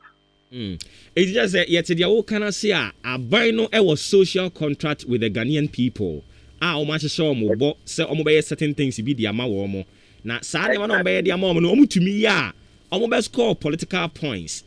And as see answer no baby ebenya sika e di finance sa initiatives no and enya available ni asisi e wo ho any E11 no enti se ya adwene so okay E11 no ya nyintum and enti se ne mo nyina mo di advice e ba yenko IMF a yekoduru ha IMF beka kire say more political policies no mon cut down some of them and enti na konkom ba bi konkom no exactly so say be to say road to la mo say am abolishing so sha sebi ma to sebi obi beka say it is not right. Because social, even so called Abrochena, anyone in those developed countries, or more, you call say, Bobusan Walker, or more rotos. Well, call New York, a bit war, who call UK, Omu use Roto, because Omu sky generating from because Usi Sabai Roto, Scanner generating was Ghana a day, in now 200,000 now. Just imagine, say, you have Roto 50 pesos 1 city. One continue by another 1 city. Definitely, people will pay because they know that definitely the Roto is supposed to help us with service our road. So even because share for me, so share I didn't remember medium like a room margin in the sense that so share petrol be out on the work your percentage do or you see the roads. How roads no I say yen so share finance minister will buy 2017 first among one of the earliest bills how the core parliament capping a realignment in social sika or petrol for road every year you bet here are developing over 6,000 kilometers of road in Ghana. But social you developing almost about 1.8 to 2 billion cedis of road funds from that fuel. But social government now I'm capping a realignment. And to stand down Kana and Kata a road fund. It's less than even a billion. I just saw that. I said, the actual road money now, almost 2 billion. Would it be, what shall I say? Kana even though it also says, you find your road, that you got to be ticket every 10 year road. Now, what's up, Babio say, who going to be in the then out the road? Well, road fund, we work at a work happy. When a war directly Kanako, other sites, other sectors. Can I say, you find your point, what directly other sectors? And I'll catch it and say, yeah, you may find that. Now you find some yet would do. Oh, shall we get you? Maybe a question way. Why will the government of the day be bent on making sure say E11 I go through? Nia ukike nyina yes ewo ho yenim and yenim say auto a liter of fuel some tax component be a wo so o ma sheda kra to 2 din nia yeje e de beye enti for example ye wo eye nia yeje a de call for roads I don't know for road fund enti o mo road fund levy ewo ho yenim nia ye de kwakoye in particular ye sign ewo another one energy debt recovery levy and so enti o hwe tax components or to fuel so no what is the government doing not doing right nunti osusu se sika ni ho and inti bent on making sure say e-levy ebe go through. Yes, so proud to the election yeah a lot of mamitu sabi unnecessary expenditure. So me see unnecessary expenditure I say Kabia able to like sebi and you quite say yambo kakano. What are maybe the day? Okay, an example here, fumigation where I am. Let's see, fumigated the Ghana, your com market, and never shot every Accra or Chinana, Kumasi, or China, Kotakra, it was an unnecessary expenditure. Nationwide fumigation in your own. Yes. The reason I say, how see the virus. Well, they said the virus is always at a closed place. They see closed place you can say the movable. So there is little ventilation and yama. But so-called baby market and it's an open place. According to research, I say the rate of infection in an open place is minimal as compared to a closed place. And it's all kind of fumigating market now. That is when I would be a fumigating science. What is the science behind you going to fumigate the market? There was talk of fumigating market now. Yama I'm for no yes I am money. Almost government Wamasu. Almost spray at the egu more about the sufficient. And the area plate now area obi to and I table and be now walk over to now. Udi fumigation at Robert a better than the car. virus maybe was so other people. But sir, you are speaking from an expert as far as finance and as economy a concern. But apomodin for no so Kasama say yes, just to contain the virus and looking at near my baby and son binding the 200 the 3 T's are trying to make sure say we will contain the virus, you know. Apomodin for no Maka say no na e ka ho bi. And it is a say economically na necessary na say we are fair to medical practitioners, you know. Oh, many are there be and your documentary be one journalist there Manasseh Azuma Azuri Awene Manasseh Azuri Awene why documentary be also and say so just that document now and that documentary now share with you for now among us on say there were medical practitioners that were interviewed and among us say only the science behind say you can get it you need to sell place in the market because also even the virus itself you see the data is be sure 72 hours that's 3 days per now and see what's the science behind you going to fumigate the market. Well, and I was reading news and I saw that one of the things. So sure, I don't know how valid it is, but I saw somewhere about someone in government saying that yes, some of the expenses that they made during the COVID era somewhere unnecessary, and that has brought us where we are now. This year, problem has been caused already. Economy, still rating agencies, they don't speak good of us. A day na yebeye sene beya economy will bounce back na said na kane your vice president or say they are trying to build a robust economy, a buoyant economy, whatever economy na no mo keka no e kwa ba na be fa so a saa aniswade hunu ne yensa beka. Okay, so it is now about we're breaking in more revenue. That is the only solution, because the share about who I or see only the call IMF for some share. I'm say the conditions that will attach this, but it's going to affect the kind of things that they campaign for or they stood against the previous administration. Because some share, previous administration is CEO, incompetent, IMF or say. Now, some call the kind of same sentiment now with the previous administration. Ejuma edibedi omu ebe che ya mudi omu ejo omu nkata woni say some call assembly. So that is one of the things. So the basic thing that we have to do now is to look about raking in more revenue. The thing as social about in the near say or the levy the ban. As social, the deficit is so wide that even levy cannot cover it. So a lot of people are speculating. The finance once I see obi speculating, maybe one would say maybe risk do or baby and a one kata or yes speculations, and I say or yes permutations. Say okay, the same way here. Baba no obey. And see a lot of people are speculating. Say a passing you live in a. Namudi say only does collateral for bigger loan. I look about that deficit. You know, social. You can say. Esla sena okanye abana collateralizing or the loan kanu the did that that one sisa kanu to did that both one nangata ya kapini.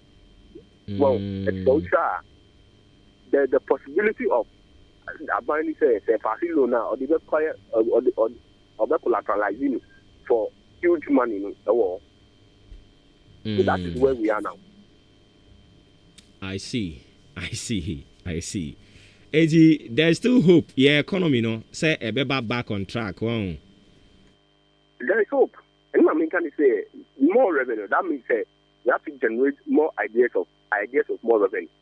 To say now me take finance minister. See, say call about more tax, but say buy a better tax and I say so sure about more tax costs, tax system no.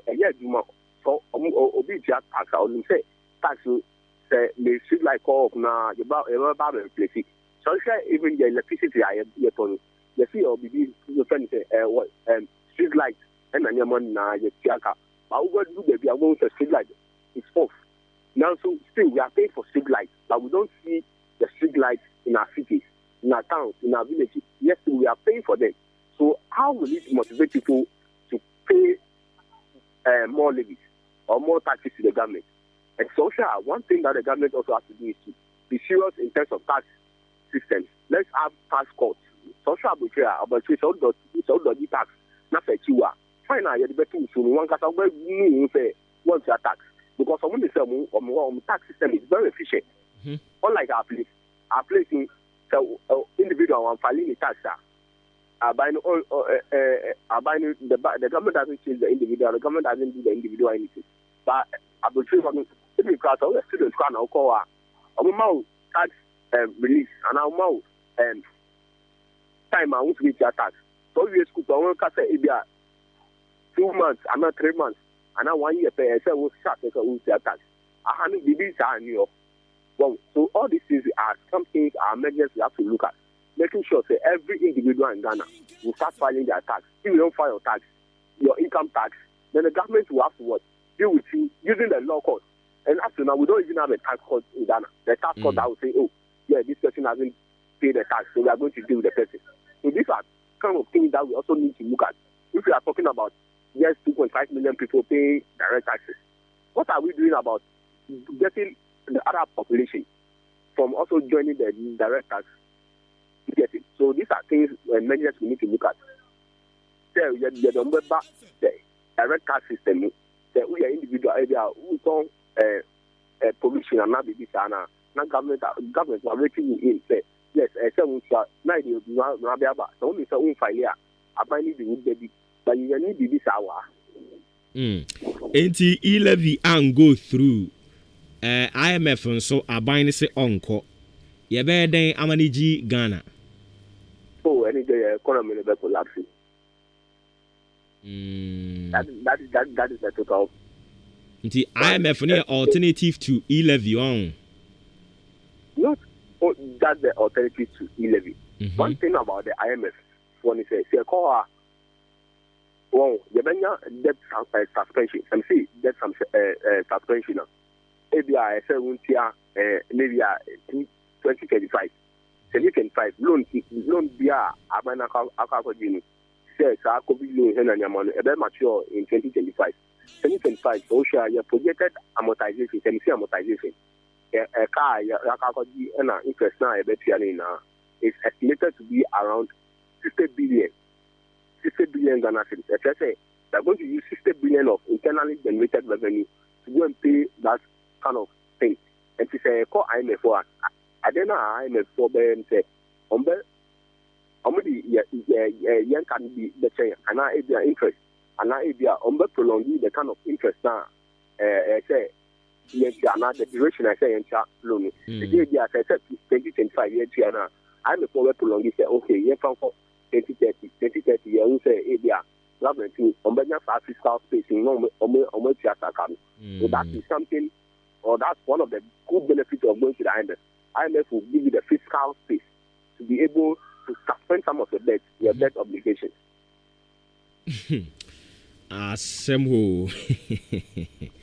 Anyways, Obia send a message the Abase na say recently finance minister last year or so yet say omo issue some bonds bia omo taute mo fans say in the history of Ghana economy no omo issue bond as the flexibility terms and conditions zero rated bond. Exactly. And the question now is, what happened to Sanya Manina? Yes. So share your bond market now. There will be your friend par value and I will be discounted value. Can see par value. If you are bond is like a paper. Well, paper work and you can say the idea I or the But Mr. Scar, I'm saying, Fanya, yes, yeah. And see, India, Mam Scan now, the Panu, Sayan, now this cannabis now. And I don't know if any trading on the bond market. It's so sure. Your bigger friend, Baba, area, you can not become bond never done now. Now, bond, 100 billion exactly, a friend, Baba. The share so far, won't say, 100 million now, be I'm the one again. So sure, the Ghana almost Casamania and the bond. The price now perform. If I didn't meet 100 million, if that I see a friend, yeah, met me a scanner, bet me a 70 million. So I try to say, my lose 30 million. So I think that's when a discounted one thing, and then all bad value. I say, ne value no any reduction kakra. Exactly. I see. Anyways, my putting in a series form. Nyame adma Monday ebesana ba na ya san sua de kakra na wada roma wa kyerɛkyerɛ mu sɛ de wa kyerɛkyerɛ de ama yɛn nti anɔpɛ yɛ da se pa. Okay, yɛne Yira Joshua J Clue ɛna ɛkɔtwetwe nkɔmɔ wa bene yɛba no sika sɛm ne mu nkyerɛkyerɛ mu a wɔno ne yɛ ta kɔ no hɔ na wɔdom boa yɛn kyerɛkyerɛ mu kakra ɛde ɛma yɛn. So clearly no Ghana yɛn economy no sɛ woyɛ obi a woka no kra a wobɛka no kra agye atum sɛ sika sɛm no management no ho kyerɛ ne pa na sɛ ɛho kyerɛ no adan ne yɛbɛyɛ ɛyɛ wo ne me asɛdeɛ ɛwɔ sɛ yɛtua toɔ. Yes, no doubt about it, but adeɛ no ɛno na de bia meta ka kyerɛ sɛ ɔmo kɔ common sense educational complex no common sense yɛwɔ course bi a yɛasua wɔ hɔ mimi kɔ bi nti nso kɔ bi a nea meka wo bɛte aseɛ ɛtoɔ no deɛ ɛyɛ Ghana ni bi asɛdeɛ sɛ wɔ sɛ otua toɔ ɛnwa sɛ wusuro tuotua ne atie nie sɛ open kanea papa open suku papa open baabi abɛkogya wanan papa sɛ ne ye bia homa tumu ana mo frɛ na mo ka ye pe suku ye pe wei yes sɛ wopɛ saa de ne nyinaa ɛwɔ sɛ yɛtumi enya sika ye de bɛyɛ saa de no Ghana man no so sɛ sika no ɛnyɛ sɛ sɛbe ɛda obi adwaye na wokɔtama na ɛda obi mpa so ɛna wokɔfa de bɛyɛ saa de no dabi ɛyɛ kakran no ayɛ gyegyeɛ utopia water yɛtew tax utɔ akutuo ni atew kakra utɔ fam go ni atew kakra ufa car ni atew kakra adeɛ bi a woyɛ bi ane ɛtetew ɛne nti woba the major tax a yɛnim yɛwɔ direct and indirect taxes a yɛgyeɛ nti indirect ne deɛ Ghanafoɔ dodoɔ no menyɛ sɛ Ghanafoɔ dodoɔ no a Ghanafoɔ nyinara indirect tax no yɛtua but wɔ mu a ne yasan dwedwe tax no ho baabi ne yɛde bi abɛhyɛ hɔ na yɛkama sɛ ne bɛyɛ a yɛde bɛnya sika no bebree no a na yɛde aboa ma ɔman kyekyere atimi akɔ n'anim 65 years on Ghana nyankopɔn adom a on the 6th of March this year yɛnya 65 years adwapade a yɛwɔ ɛne nneɛma a yɛwɔ no sɛ yɛde toto ho a yɛabɔ bra na that is the question a ɛno yɛbɛdi ho nkɔmmɔ akyire na nea meka ne sɛ 65 years nie ɛyɛ sika nkakra na yɛde bɔ yɛn ho bra untumi nka sɛ Ghana nyinaa nneɛma a ɛwɔ sɛ yɛyɛ de ma yɛn ho no ɛfa dodoɔ no ayɛnyɛ yɛayɛ bi yes yɛayɛ bi sika no ɔmo gyegyeɛ sɛ toɔ no nso no ɔmo de ayɛ de ɔmo betumi no a but sika a ɔmo gyegyeɛ no so sen adwuma a wɔmo ayɛ mepacho dia me kan wutie ɛtoɔ tua deɛ sɛ na madi kan ka kyerɛ no ɔman bi a ɔpɛ sɛ ɔkɔ n'anim no ɛwɔ sɛ wutua toɔ but wo ba yɛn Ghana ha ɛtoɔ no a yɛtua no dia ɔmo de yɛ no ɛtoɔ no dɔɔso kyɛn nneɛma a wɔmo yɛ enti ɛncorresponde ɛnu tu na mo san ba biem so mo bagye biem a na yɛ no ɔmo de ayɛ mu no because wohwɛ ɔmo ayɛ ɔmo manage yɛ economy no both MPP ne NDC no wɔmo wɔ aban mu a sɛdeɛ ɔmo kasa ɔmo to opposition a sɛdeɛ ɔmo kasa na saa nipa korɔ no asan ba wo nkyɛn so ɔba ba bagye to a wodwene ho a wonte aseɛ ɛne nti ya kan sɛ oba Ghana ha yɛwɔ some pressing issues a yɛmfa nyɛ politics one education yɛmfa education nyɛ politics two yɛn health untumi mfa health ne nyɛ politics three yɛn security untumi mfa nyɛ politics ɛnɛ ya polarize nneɛma yɛyɛ nyinaa with politics ɛne nti sɛ agency bi yɛ n'adwuma a yɛse witch hunting ɛwɔ baabi mo agye sika sɛ mo de kɔyɛ kwan mo de kɔyɛ nsuo mo de kɔyɛ bɛpem nnɛ nkurɔfoɔ yi to opposition ɔmo so ɔmo ba one constituency $1 million for 4 years. Yebisa mo say mo source of funding ewe he.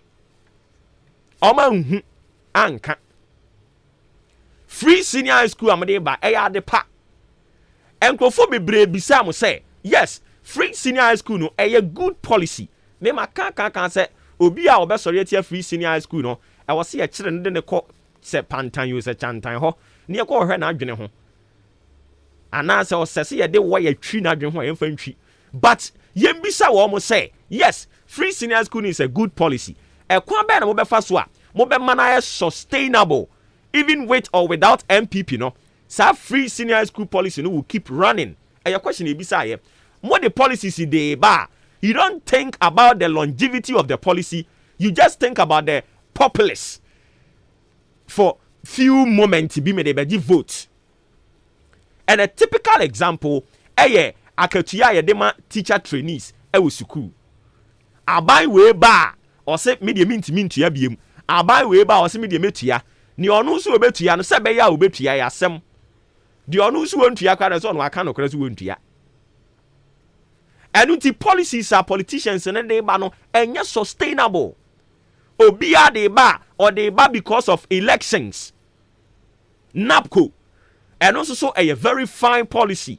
At least utifie ayama wo hwe aban so be create adwuma won create bi private sector no so omuntumi absorbing crofo enti aban na san dwedwe baabi so okay ma me dwedwe ha no for 3 years enti since 2017 o said aban more edit policy no de buy no can they tell us the crème de la crème of the MPP no can they tell us say o man kotena ase andwe ho say enkrofo yi wo mu wi a ekwa ba na ye de ombefa so the exit plan de bia muti radio ni TV so e na brofo akese e ne maka kan na e am say 3 years na mada ene 3 years na ba NAPCO trainees omu nim so omu ko so omu bawo okoka obi beka kire wo say na wuti fie a na wenye adwuma a sesi aban ama obi a otia obosome 700 Ghana cedis no wankasa wani abere a anka obetimi abie adwuma by now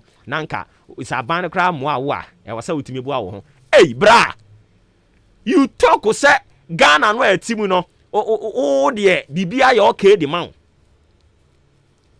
obi awie school graduate for that matter say and ya na you pay attention ni nyina de call graduate for no ho and it omo a omo antimi anko SS omo antimi omo wi SS omo antimi anto aso biem omo de we don't think about them oba Ghana ha no my attention ni nyina graduate enti omo graduate ya omo nya graduate ne de omo ka de yenka omo asem omo so na mo constitute majority no yemfa no nsi ho even the few graduates na ya ka omo ho asem kan no dodo send yetimi ama omo sustainable jobs enti ya de yenka ne yenimu common sense educational complex be ka kire wo se ebi se wanumu a e na wotu bia eben NAPCO trainee amo fa no for 3 years amo kan eduru baabi o mampani anu ton hwe let me tell you people something eduru baabi a just be honest and above all the politics you are doing no tiase say a day will come you will die and se wu a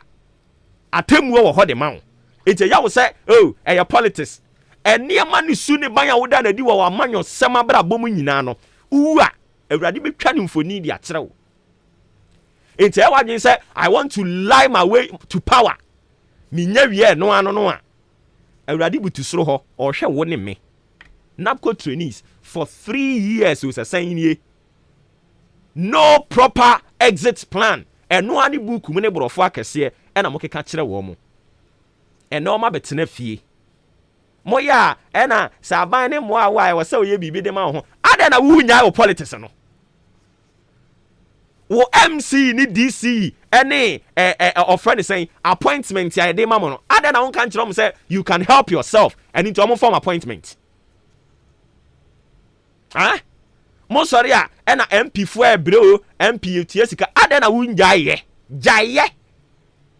and live as a businessman and take care of yourself and your family. But yet, mo fum to me said, yeah, yes, okromfa konyi obi ade a wowia no mo fum to me. Enti ade ne nyana de na wunyai. Senka ye kasai ena ma hye wo man no napco trainees yi mama wo sustainable jobs ena wo nyina eye okwaka wo se ya ye bi na ebo na wo hye no hye ebo ne se wo be ye bi wo hye ebo ne se wo ba be ma 100,000 na offend say youth opportunity 100,000 wo ka se wo be ma wo nyina opportunity enka eno kura nsi ho omampani akufado 2020 omampani akufado in the year 2020 esa be ka kire Ghana for say napco trainees yi nyame ya adom a omo ye adwuma bi omo ebe fa omo nyina why na wante wo Ghana ha ne o se wante wo Ghana ha no onsum nyame no wonsuro nyame wante so de na wuntie ne ekoso wo Ghana nti wona I will pardon you. But obi a oye politician oye political animal I will follow politics wo Ghana ha ebeti including MPP ebeti so mampani akufado in the year 2020 promised the NAPCO trainees sustainable jobs or say they will absorb them. But is that the case we are witnessing today? Absolutely no. But when you talk about issues like this, someone sitting somewhere, I say you are making a party unpopular. How? Musaba muniso enti what's a NAPCO trainee ne boss of man adwuma be pemene akatua krampo for 5 months muntia wo stipends just a peanut. Momo ministers ni MPC ne mo appointees ya mo wo aban ni mu a mudidie de bia no. Can you tell me say 700 Ghana cedis no anope wuntimi spend it? Some of you go on breakfast break, you spend more than 700 Ghana cedis. Just a blow of air. Sasikani you be spending in enkwa. But that is the work, that is the money Obibe receive at the end of the month. Oh, they are the graduate is in Cheng. It is very pathetic. And penny friend no more memu bebre no you know mine. They are occupying position, being there, creating opportunity for their chronics, making sure that in their absence their children takes over from them. That is the work they are doing over there. Entimum bie mu ma opportunity no bie nya bi. I am just waiting for that day. Yenye onimwe na ye be appoint obi ewo aboabo say per ne records on meritorious grounds no o deserve to be a minister. I just say onim asumasi obenten hwan answer. But say on merit grounds ye mo be appointment Nevada and koso Ghana ha. Enti all these things are happening intercompounded na te see na Ghana for the accumulated grievances asha say erupt no ubegyina anim ka kye ne say omra metua mobile money tax ya wontuo ton eye common sense na ka kye say common sense educational complex no mumu bebre mu ankobi enti course so esua ho no mu nim momo de na ye book long simple things. Okwaka omeka to say now talk is cheap. So they get opportunity to sit behind the microphone and they paint the picture to the whole people that amone nyansafo no. It is not like that. But there are some simple things simple. You don't need a soothsayer to come and tell you say ebefa na mfamfa. No one is a reciprocity of wisdom.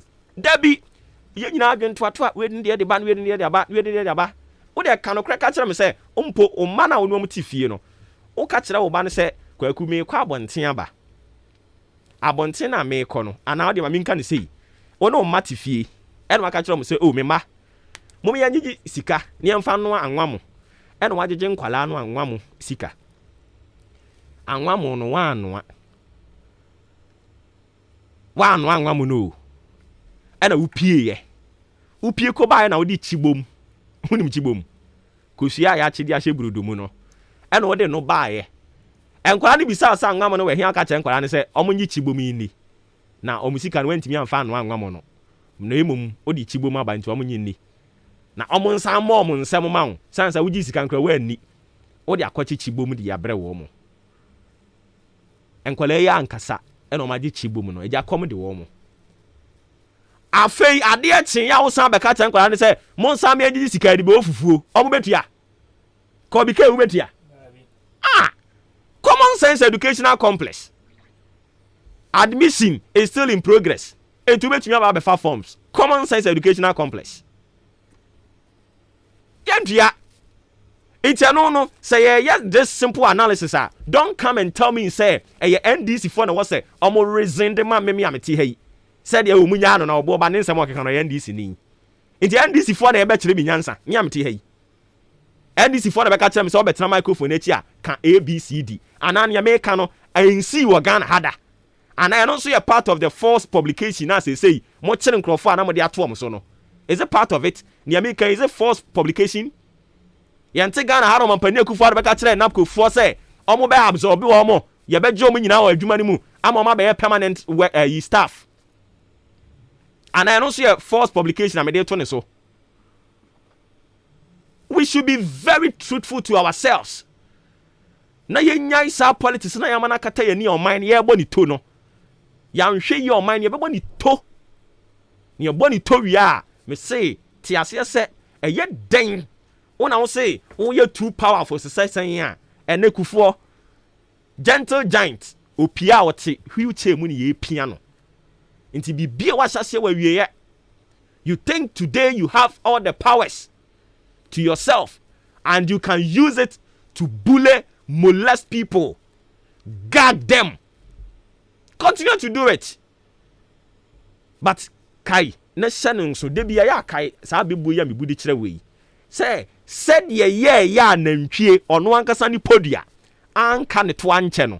Sa nso na okonfo nso enni ne nsem enche. Wonta bebu na se yakọ ne ntiche mu fa nkire wo. And think about the nation. Sanko man ye nyina ye dan ye dwen o man kwa be ne be fa so a o man be ko nanimu a anka obi nsore nkodwene se kronfo bi bewia no.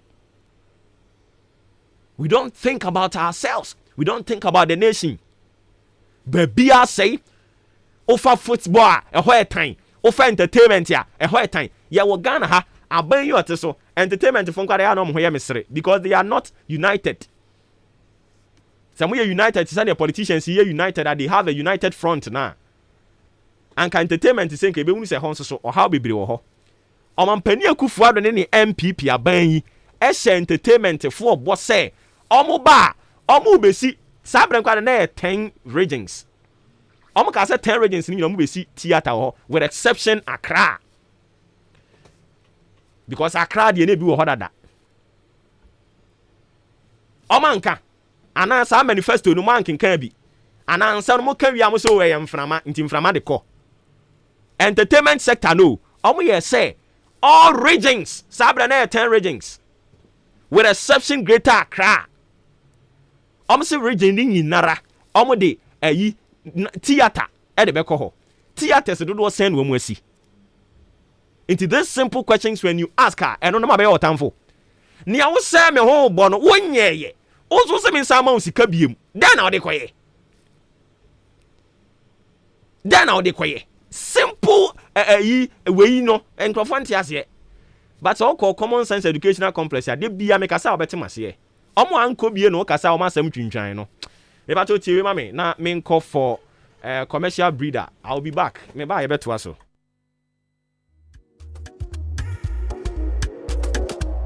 Malaria ya banana drew nabo tenate.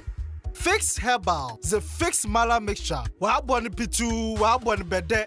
Na otu malaria se prekupe na aba. Se wuti yo wenu mato. Wa powder sisi uye. Ako aspiti ana akwa ye test ma wosi enya malaria. Ma malaria nzi unye bio. For Fix Mala mixture na obama wa pomuzin prekupe. Kwa drugstore ana pharmacy shop ne benya Fix Mala mixture ato. Na se pendudu etwa ko Fix Herbal wo adenta kantamansu. Ana fre 1 wo 020-844-4442. 020-844-4442. Fix Mala Mixedri, Obia Wayinsan, and Arma Bufraba Nufu, and Abufraba Onzim Fidrebian Umfa. Fix Mala Mixture, and Kratuyi, FDA Apenodo.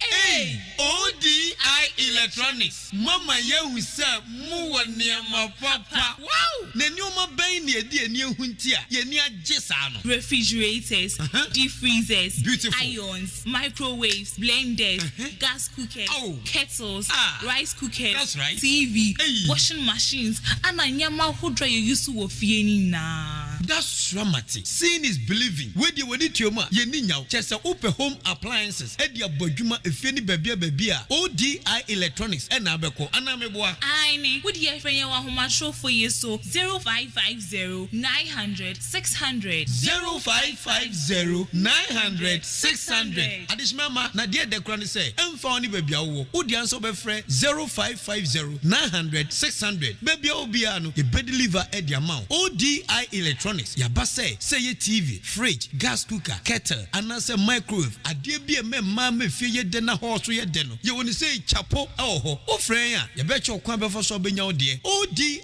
Electronics. Ye no ye delivery echo be beer.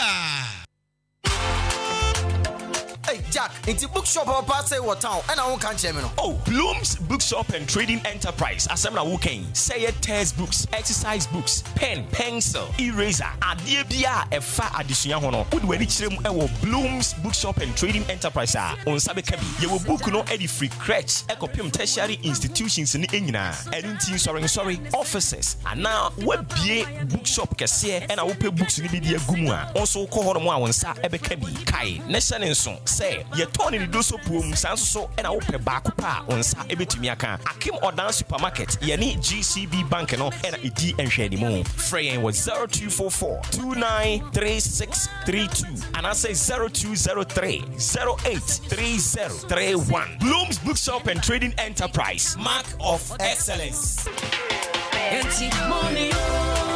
Amanfo, mi chechiam, na mi busa se wope fridge, deep freezers, and na ayoma, and he and abenya bie. ODI Electronics, mo oyiwa, nemo no, so bisa ope microwave, ope blenders, ope gas cooker, and he and ono so wankro. ODI Electronics, and them obi here kettle, TV, and na say rice cooker, Miss Row, and he no wanko. ODI Electronics, and them yo po, afei, so obi pe washing machine, and na bread toaster, any mobile phone ni wan kadian soa, and he no ODI Electronics. Oh, you were asempetia. So, open your my bubo should be in our top and the board dafom. Name what when you know Kakakra. Now for what dear. Ye delivery at the Kobe beer.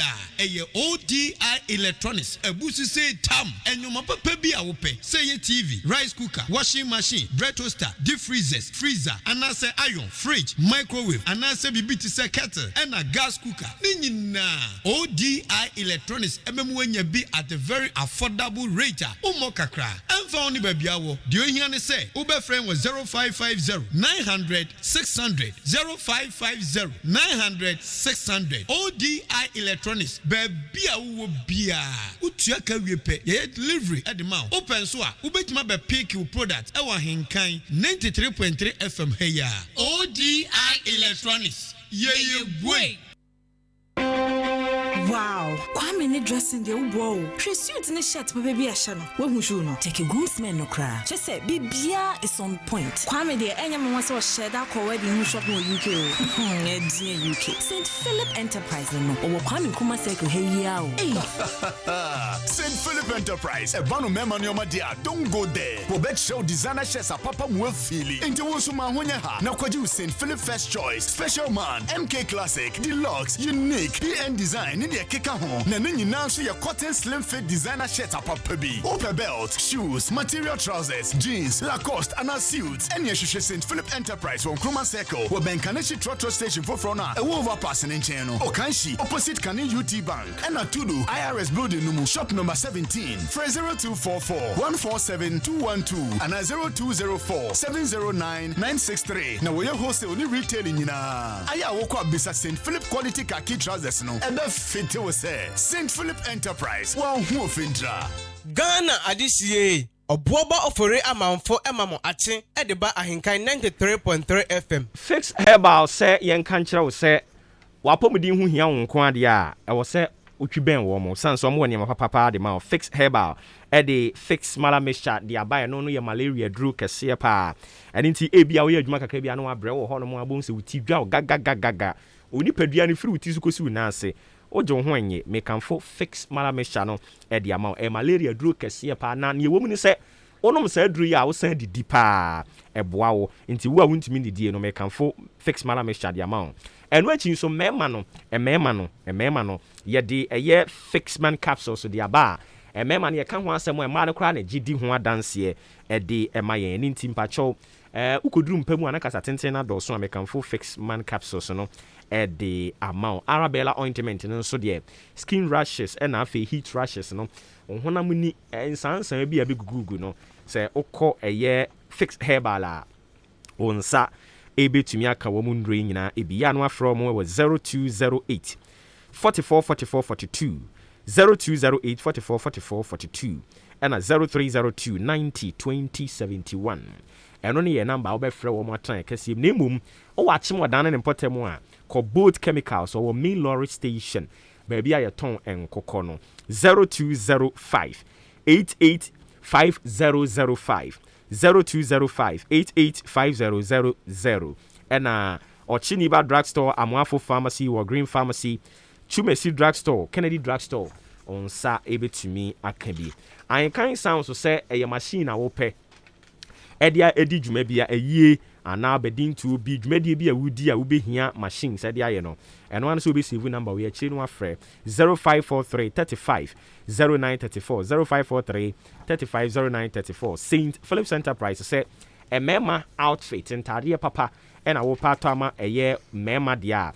And once we do an image was St. Philip's Enterprise special man MK Classic and unique St. Philip First Choice. Nina will be a yes cotton slim fit and ye day a year. Suit to know so near what you call rally Jumedibia. All kinds and all types of a year suit are open or buy and on sa able to me akabi. Jeans and also your jeans trousers, your knickers, Lacoste where you have belt, shoes, material trousers, and a khaki trousers. I am like action and so I say ye tono to 4 ball and in if we need more crime in chroma circle. And ne kanishi trot station overpass and or kanshi kani UT bank who be huni ho to do so IRS shop number na say building no shop number 17 who be hunu St. Philip Enterprise ho from 0244 7212 0204 70 9963 St. Philip Enterprise wo mada roma mo kan ho K Asenso Limited enso ama ye nkonwa papa ena yete so K Asenso or say a swinging wheel office chairs quality wooden chairs authentic bookshelf mekanfo K Asenso Limited ena ediama circle arabaka off Iran Clinic Kanishi Flamingo Road e was Zango Junction ubehunu K Asenso frewomo e was 0302257209 and 0302 9197 na yenkwa homane so na ye ne lawyer Nana Ubri Buahin en kwatwetwe enkomo ofa wote yenka o fa asefo achia we fira Ahenkan FM mpomboko that's Ahenkan FM ai odi Ahenkan odi wadaroma enra yentua demu udi wani di akiri kakra odi wani di akiri wo hwe se di nipa gi bum ya o yamhye won ona ma me awuo na so ma me ada wase ona wo ma me awu na wo ma me awu no be ka tire wi ase se wo ma me awu na amanfa ma ya kono so wo ma me ada wase. Oh, I see. 1992 nka yasu ya yewuram sem tem dia na ndc ye wo mo constituency regional and national elections samna na your friend NDC NPP party in power and crowd in the timetable about. That is a serious political party. NDC in the timetable crowd about. Timetable no crowd about. But then again, my own party the more I Chelsea Krum, Pene, Printing Quabia is part and parcel of democracy. Intimidating Hame. Intimidating, I said, we are not the Gusu.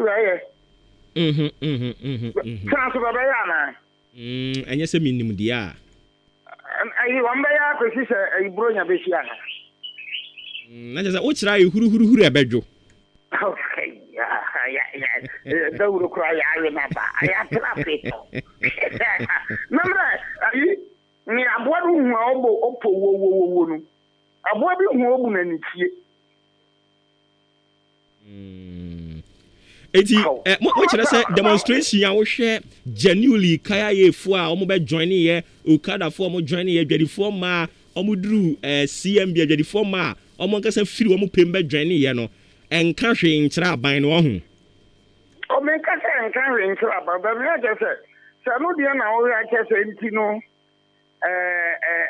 ebom hu a no de we are in this country I nkwani ya da tano sabinom enti when the monetary policies in your kama minya ho faso also na mfo ye nyina ho faso but I don't think say when the government is coming out a monetary policy be how they run in a budget na no be at isi krom no oya especially a group like NDC na be na mo na nom ka ho a o se ri ntia se me ho wo so adan se na me ba wi asa be politics ana but na mo na no no ye PNC chairman no nya me NDC for na koba bisame say party na from NDC no so je kum ko for pensu akufa do pensu je ba je pa no ho mfa so pa magana NDC for ajatunda ama ko to for ko Holland the class of school feeding the copy abrofo mu ama school ko school ba no aduana ma wati ni muda NDC for better nye Ghana card ane yesi nyame bua bibia to ya 44,000 airports ubetuma isu Ghana card NDC for better nye free senior high school ko college free NDC for better nye double track NDC for better nye yet the mantam creation of regions NDC for better nye house insurance ajekum ko for penso NDC for better nye enti okuta say banu ya nyankopon kra ko ka say o de Ghana for be ko heaven I mean NDC for be ka say nye enti when you have a bunch of politicians you know maybe atia sabatia sikurumunti nti kana bono ni maybe say nti me enti die na eno na ya na mpembe brasofo ni preach a o say menhwe de wo de message ni ma wo no na emu message na wo ka no na tie message na no mo carry no message na carry what is on so for no kasa wati na wo so for bia gina no wa abro no be ka che so nsano manya we see enhwe ne me tie ne me ka sa we be correction free mu ha le ka nse mi ma mu tie o ga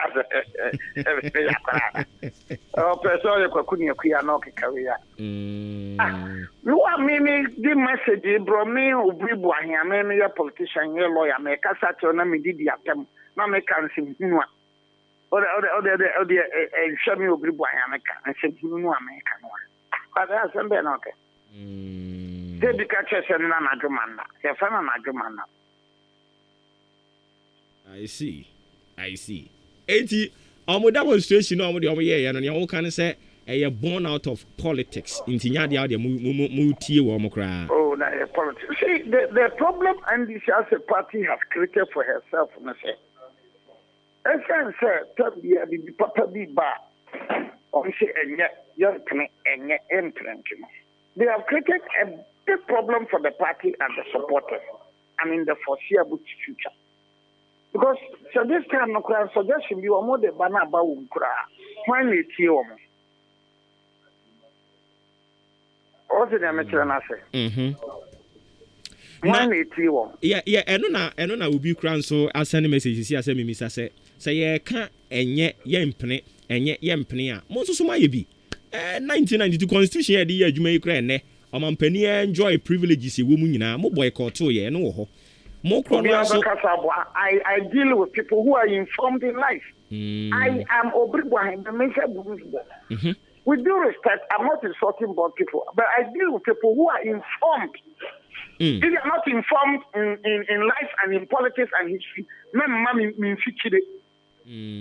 I deal with informed. I don't want to use the word reasonable.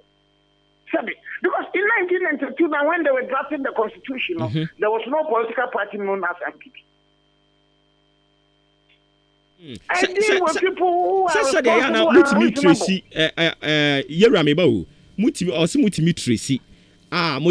NDC 29 years in ye. And so NDC Nankasa NDC proper no. I shall see somewhere 1992. But mutimi refer to even PNDC na. One party. No one say one more party no. It was born out of NDC. Go and look at their manifesto. One party, no one can say the party was born out of PNDC. And you'll be next. And Rollins is the hero. That was why Rollins didn't moja Kokromoti. We all saw it. Or try to Kokromoti or the moja team. And you'll be next. So when you say that the MPP boycotted them, who when you think I saw you, when you what bang? When you what bang? We are fighting to. I'm using this word because at the time I was more young, not MPP had not been born. But so when you hear people saying, MPP boycotted the time. I tell you who when you we are fighting to what bang? I see. Now 1995.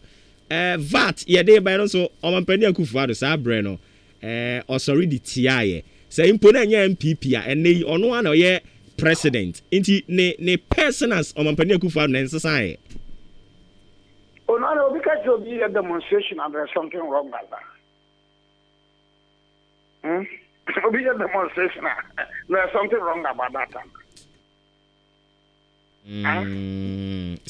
Demonstration. Demonstration. There's nothing wrong. But the message you are carrying out, the purpose. I don't know. I mean, now demonstration. You live on demonstration. 10th February 2023. I mean, I'm where the final one? Yes, sir. So you see, I get to hitting the street to do demonstration. I don't know if how will be arguing. I don't think how will be arguing. But I'm saying, sir,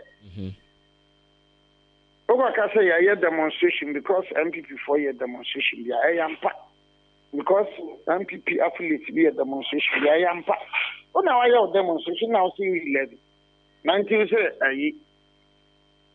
Emma Jumfoma Tisi Kurumunti demonstration into Ghana, Namana, Ghana Mutua. And they say what? And say any serious political party can Cabanano. You are making MPP for the one time table. Because I said them get turning a party, no, and this as a party on their control, on February. That's why I said General Secretary Bachaman. I said them get Yasaka Sophie General Secretary Bachaman. Obiani and this show betting I can there be that. And I'm more party than any I said them get Yana Yama, I carry Yama. Obama said them get Yankasa no being Casa Derby. And as a Masamijan Finkasa, what is a Sabijan Finkasa that I'm Obi and this Wagasa and Samijan Fika Derby? Say, be more respective of party hierarchies, no? Oh, now when I'm respecting party hierarchy. We are respecting party hierarchy, and just a hierarchy no should reduce people to level be some cancer. I don't have any problem. I agree. But why your demonstration every anti bring your into the people are not particular about the comments some people are making recent times. Oliver Backers and us are saying, oh, a butchery. I'll say, oh, yeah, Karawa butcher, who won't frustrate in Nipa or Ghana. I don't want here. I don't want here.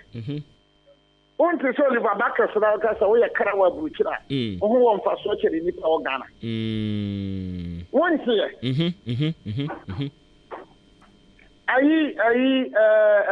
Backers and us or Bagana. Oba akwambia so obeye ku no. Eno de wonte ye. Wonte ye. Of Ethiopia. Sa university lecturer no a ono send dey say the trial of Asen of MP no. E create tension wo Ghana ha no wonte ye. Martin Tabu Cocker said the trial. Woman na NDC for this university professor Ahoshu and Martin Tabu, you know, woman NDC. Any Oliver, why should it be that within a matter of days, NDC from Martin Tabu, a lawyer, Ahoshu, university lecturer, and Oliver Bakers, a lawyer, they are all talking about tension, and Oliver Bakers talking about coup in Ghana. But I think your security agencies were monitor say are contradicting woman say yanka me say omo aye bibia fa ho. Na the other thing is a contradiction obi ana ayi bobi asom kwache nrange. Why are people making noise, ugly noise? It could be the timing. Why timing means what? Why timing means what? How can you be no one and you go for a bill to me so better than cancer and Yansam Huana? I forget what I say, I'm a figure, but Yansam Hunubiana Mecca. Yansam Hunubia, and I saw. Not being Saranakas or more cancer more because I say, Brunia, Mampania, soldier for a lupri, and in a bush of Fakoya shopping. Chili Panko Court of Samusibui. Say no, they and Tiasi, additive or maximum. Then you are telling me, sir, timing. Timing on the venture Brunia down, I went in New Year, and I said, venture first July. But I don't know offer, I don't know if Bimukrans which I say, oh, okay. Abrantian in some of the kind on one casa or some babontin be apologize, see, I will retract it. And I can confirm to comfort you. That's a comfort. Of a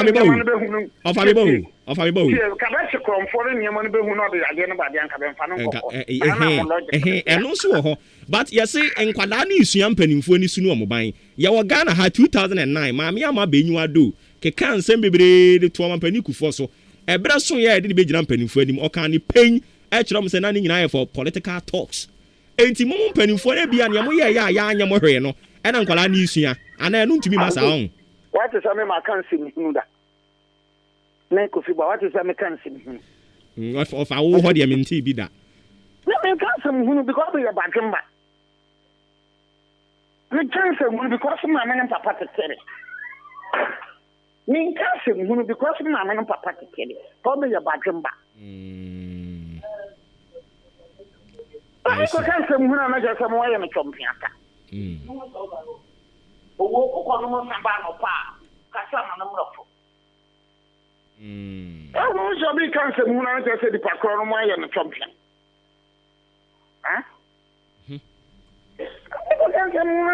so Oliver Baka say kra e wa buchi ho won fa so che ni patuntu na wo Ghana ana de kra po zakata san ku ma me baga na me de ku no de metinya ye how because you are in NDC. Because NDC is not in power.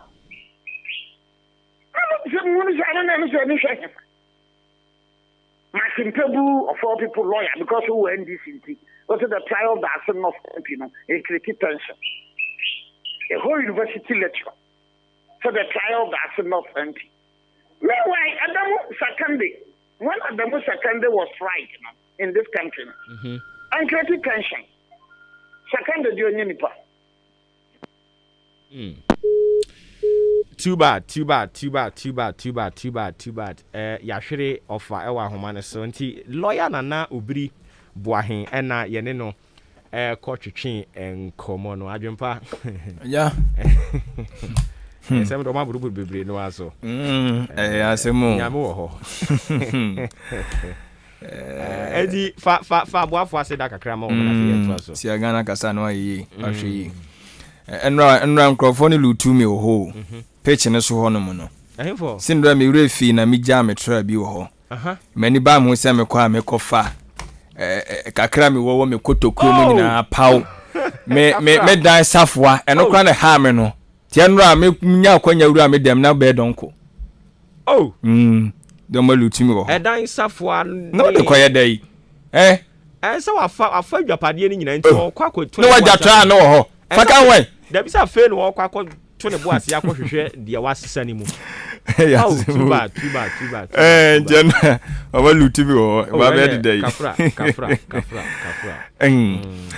Ghana adesimama Maakye dwumadie no asegusu a wutie no dwumakoi a didi suwe wonum adaroma no omdom eboa yen ema ye de Maakye enso ebedan wo eduada kosi eye efiada eso ahenkan enwaye dwumadie no se no ewu ana yetoa so okay second batch no okay enti enwaye dwumadie no eyade se baso bie mu amanya akonya amfam ho anhye de di kan eba so no wonu munya akonya no ko mu che ko buso mo mbekam no kura na che o se enoma ko yie pa na aboa wonu madanse de bebre na eguso a eba nti omako aye omo ade atodwa chemsi yansan kwaso nye biem ti yakopon ya adoma eye 5th March 2022 yasan so the second batch no ana second phase no ehye so enti se onya fa forms akan ho be fa forms no tantam so na sanya akonya besua biem na entimi emo ati nwaye dwumadie no opanyi kwanchefo twa ahenkan 93.3 FM ni ahenkan FM online.com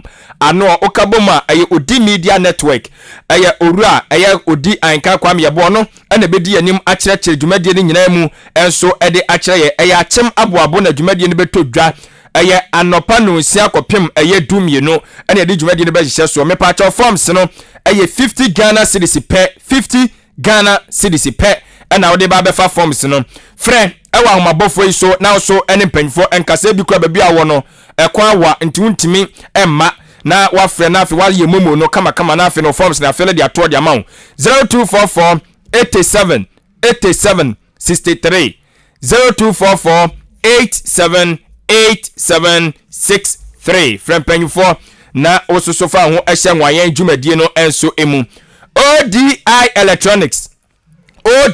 Electronics say eye seliwa waba bepie mu ewo akyem aboabo enti akyem odanfo kotoku bosume ene eye nkroto ahodo wo mpatam ya nmu nyina atadwefo wa yatede wodi TVs ahodo de aba wodi fridges ahodo de aba deep freezers ena gas cookers blenders kettles ena afi washing machine enwema ahodo bi kika ho ani nyina na akosibo ni beka ne se home appliances no wodi nyina bi aba enye agoro na we na ebo no enye kamne ebo ne da fom pa enti bomoden na oso ebra na ebeje ode kama na we no ma wakwanya ama watua ne kakran se won enti eso ade kro na wo pe ne boa se TV na wo pe o fridge na wo pe o deep freezer na wo pe o gas cooker bubodin dia wo pe no eso ne bo ne pe no amaso ede ama wo kama wono pe na bepiem woda ne patam a oyesa ade we wudu ani echemu ewo achem aboabo ahenkan 93.3 FM fidua no enso emu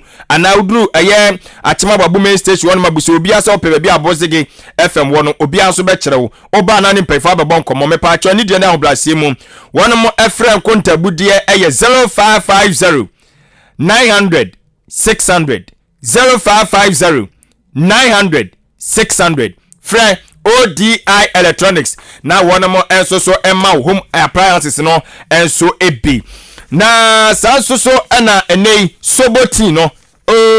sobotino wonoma omo ababeje omo de di adanse sampa wei eye bibiduro koje enoma yakika de asi ani no ebi eye sobo no sobo no ana yede aka ho ana afi eye akika duro enso wom kakra hwentia kakra womu pepre kakra womu abrobe ewomu ana afi mako enso ewomu to se no mo ya kikasi ni nyina na boama ni padua no ete apogya na mo so kama na se yesi en boost system no eti system be boost na unya eye soboti ni bia eno ano no de aka ni nyina no atoto nsum eti pesoboti ni bi na bobo anopa awia anwumere kama ni padua no bete apopa bra na beje odi kama na wenu se no asoa mo na hwe eye enuane ani enuane nuro awodo ediko ni padua mu nyina no wonom agye atum mekere FDA wonom sa ehya ase kama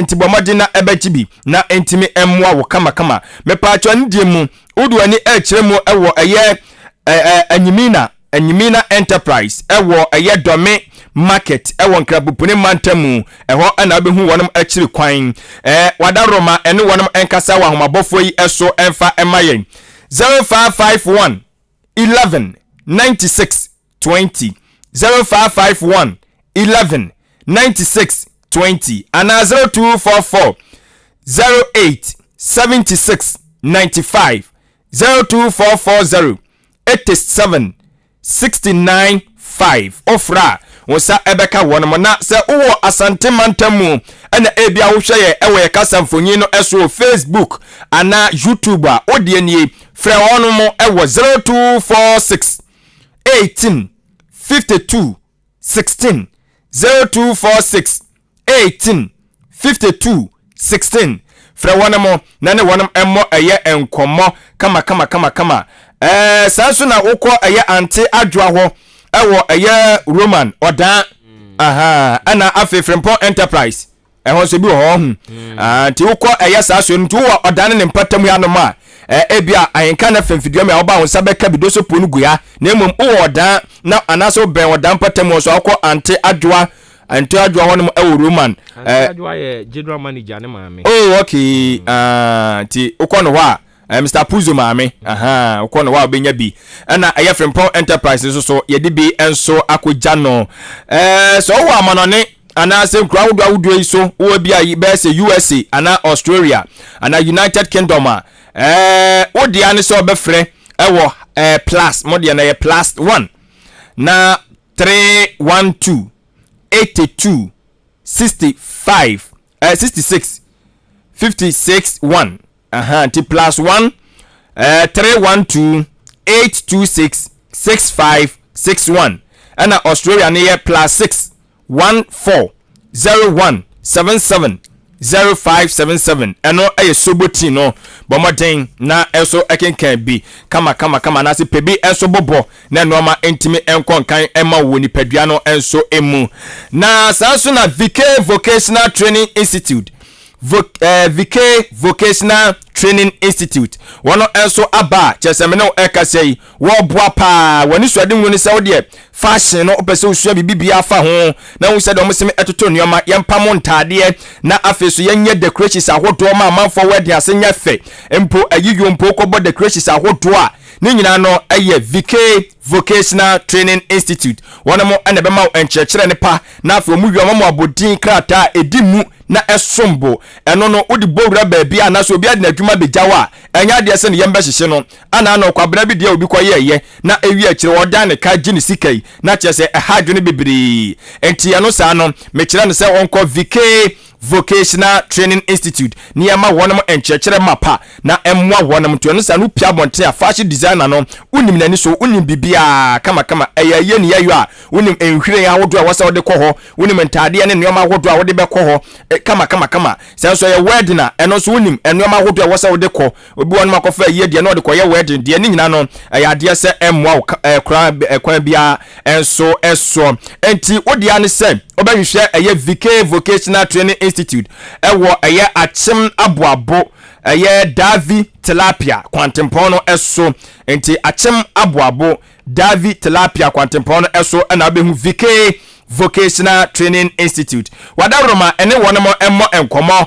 ewo eye frɛ enkontabudie yi eso ai 0241 99 57 75 0241 99 57 75 eno eye wonomo ahoma bofo enso eno no frɛ wonomo na kwaje eye nimdie na enei enkrata asem de eba ne nkrata asem mu anase enwoma nkrata de ye twetwere ana enwoma de ye kenkan ne nyina no eye Booms Bookshop and Trading Enterprise Booms Bookshop and Training Enterprise wonom aso ye ana ye ko na ewonom okɔ a enwoma ahodo aye wono type bia opebia enwoma no de bubodin memiko school no ne wo ba ko bi akiola wo ho ana approach wisi wo ho de akeka ho ni nyina no okwa won sabetibi akabi won ma so ye mepacho enwoma no so nkrata no de ye twere mu no exercise books no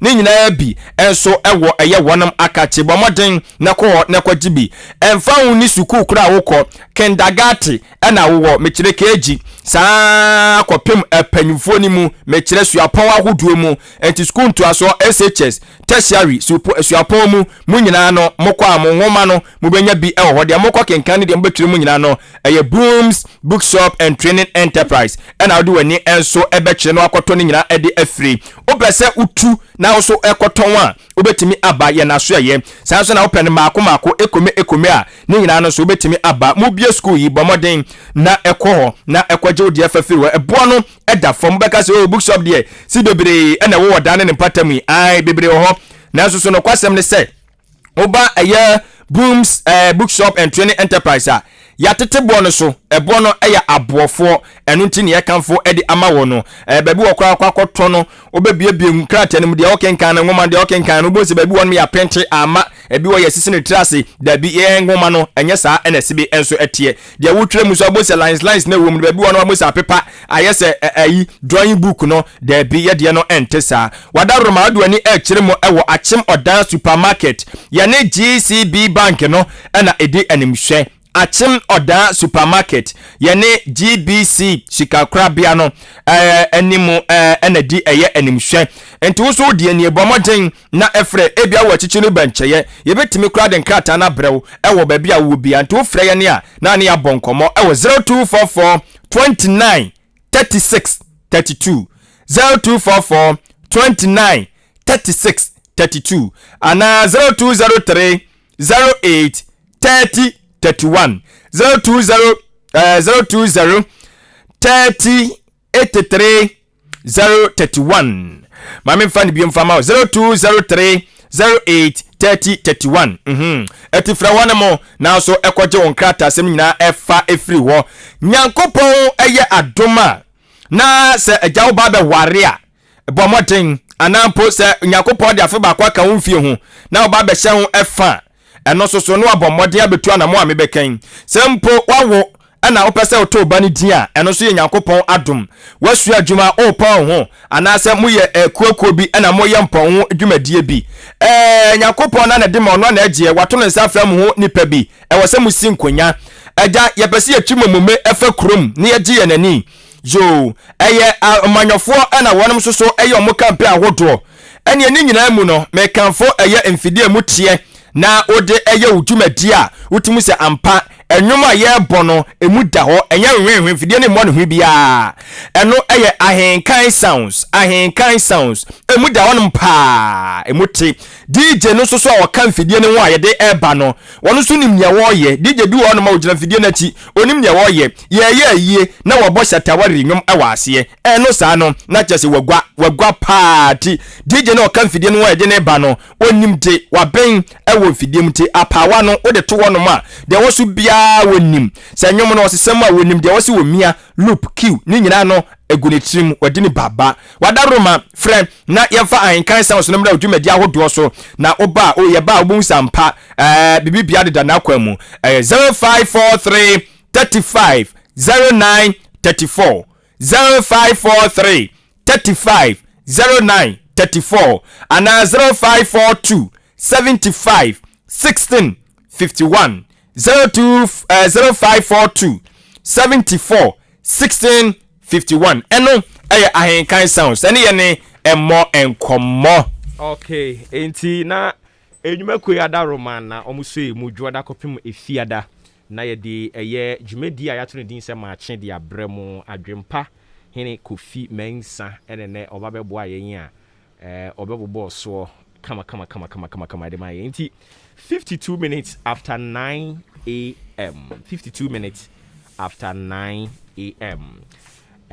You better ya sorry so and I brand you of nyum bibo when I'm not a bro masa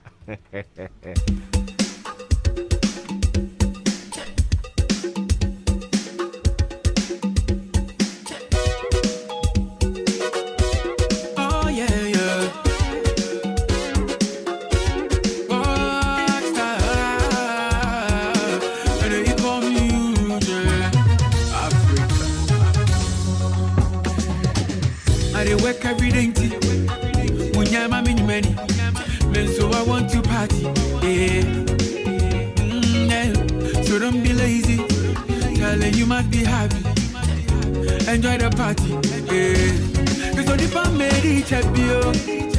Once I see so now they inside. I feel the wind in a ever. Into the empty. Go be a match in pressure. Into one part in a few.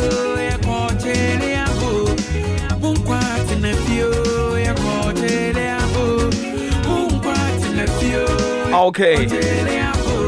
I don't see a banner. Yes, sorry, so young fast and confirm my boy for almost say a very good morning and confirm my say Maakye, which are dear a watching senior high school. I don't pay young people on count. Now, Yami Adoma watching yeah, but chance. Aye, Yami Adoma watching a quite chance in a year. Soldier for a woman watching say, almost AHENKAN933 me come honey and nanti.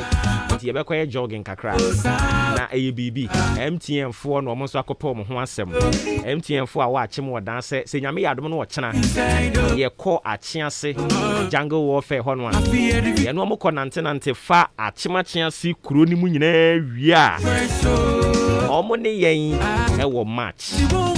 Ene say ate. Yami Adoma watching no. Ye nante wia ye ne odan MTN. Ye dia go can see the best so. Na Yami Adoma on the 14th ebe Monday. AHENKAN933 ye ni Golden City Pub. And also ya kan bu mu a ye de ani be kire mu ho no mo. Ye be my Valentine. Ye tun sa de afre mu nyina momra. En kan bu mu nye ne kama. Now before Monday no. Search na ye 12 one. Search na mo so the Kevin Boy. Eddie ba Golden City Pub. And also ye ginam. And it ye sha se wo chena no a. Kwasia da na yakwa sorry. Sorry ni ebe ko Ebenezer rather. Ebenezer Presby Church. I don't know ewo oda. Enti ebe ko ho na fe. Ye the Vows Day service na kwahye so ho. Na ade echi Monday a. I asan ba back to Golden City Pub. AHENKAN any Golden City Pub ni aka bom. Live band etuetua. Be my Valentine. If I talk about for ne bra na yenye ni kakra. Sorry aze. Come over Coco's Agora and shower. Yeah, come up when you hey, when in the test, some could eat kaji. Yeah, could you suru could eat kaji. Wonder waka, Bawasabani. Ghana, I just say, Obuoba Ofori Amanfo, AHENKAN933 FM.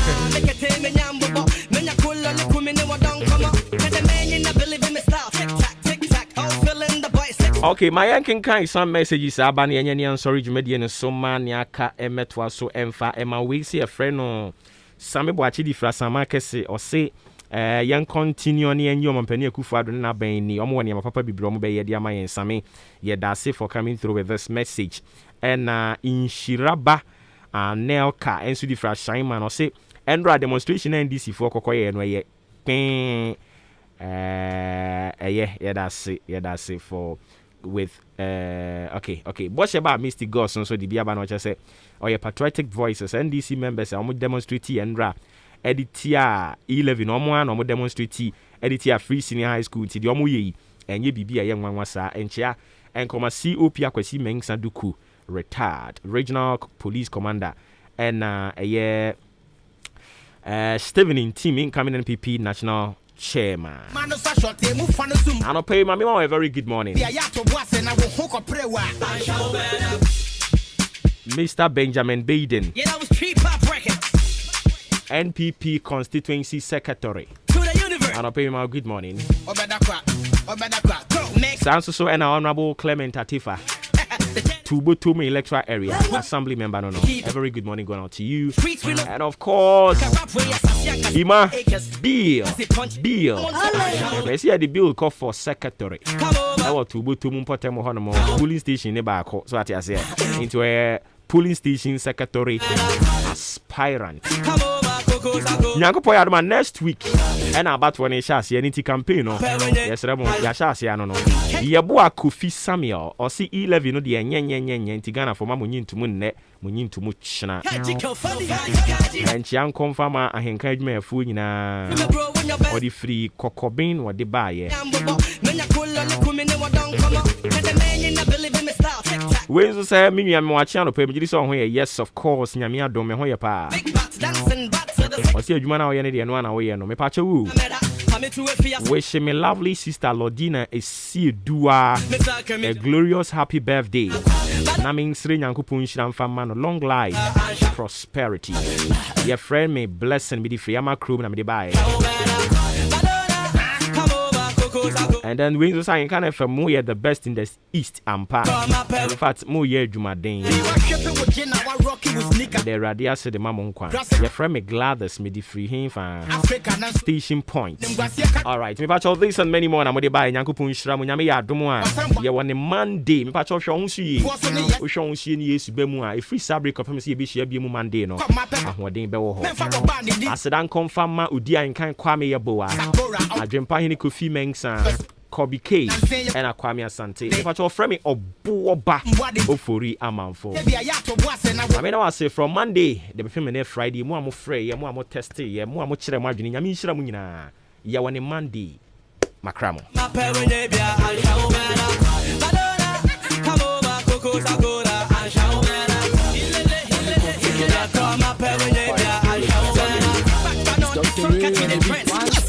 About saved by grace. Look at the mountain to day by day. When you want to move on, one more again. See one name, Coffee still high grade. Really wanna be in a place like this. I feel see you literally play now day. And a pump in the rabble. I rap was a rap in the new year day. Surprise, the hair sabi no size. Well, you made me but I don't mind because I want someone who will go to Kukulumpan. Calling it on to me the most high. No, Papa many mono. I lay in the year and they did the home. And they would need the mono. So go fit in the BS with child on the motel. I, Namaya one of them. Oh, I see. One was shock of fancy. Oh, I see. No, be I fast enough to phone number and put no friend of some fool. Oh, I see. Where's the best side? I see. So, yeah, you're rapping. I see. Like a Russian, too much passion. I want to see about you. Yeah, no,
gentlemen. She's on. No, what's up, my bonnet? Come you could fake data. Ladies and gentlemen, this is your Pastor Donzi, and I bring you greetings from the Church of Christ. So one more then, what friend Pastor Donzi, our hammer one now, when you Christ. This is the day, a new day the Lord has made. Let us be glad and believe in Him. Lord, we thank you for goodness, we thank you for mercies and for giving us beyond what we deserve. We thank you for goodness, we thank you for mercies and for giving us beyond what we deserve. Father, as we stand before you, strengthen our heart and light our path like a beam. Ayo, answer the stone by Baba, singing my for 1 million. When I miss I in the metronyum, I in the metronyum. Sabisha my blood put my dum, Mammy, Motunyum, Name, Radia, Umayan tonight. When he be a woman,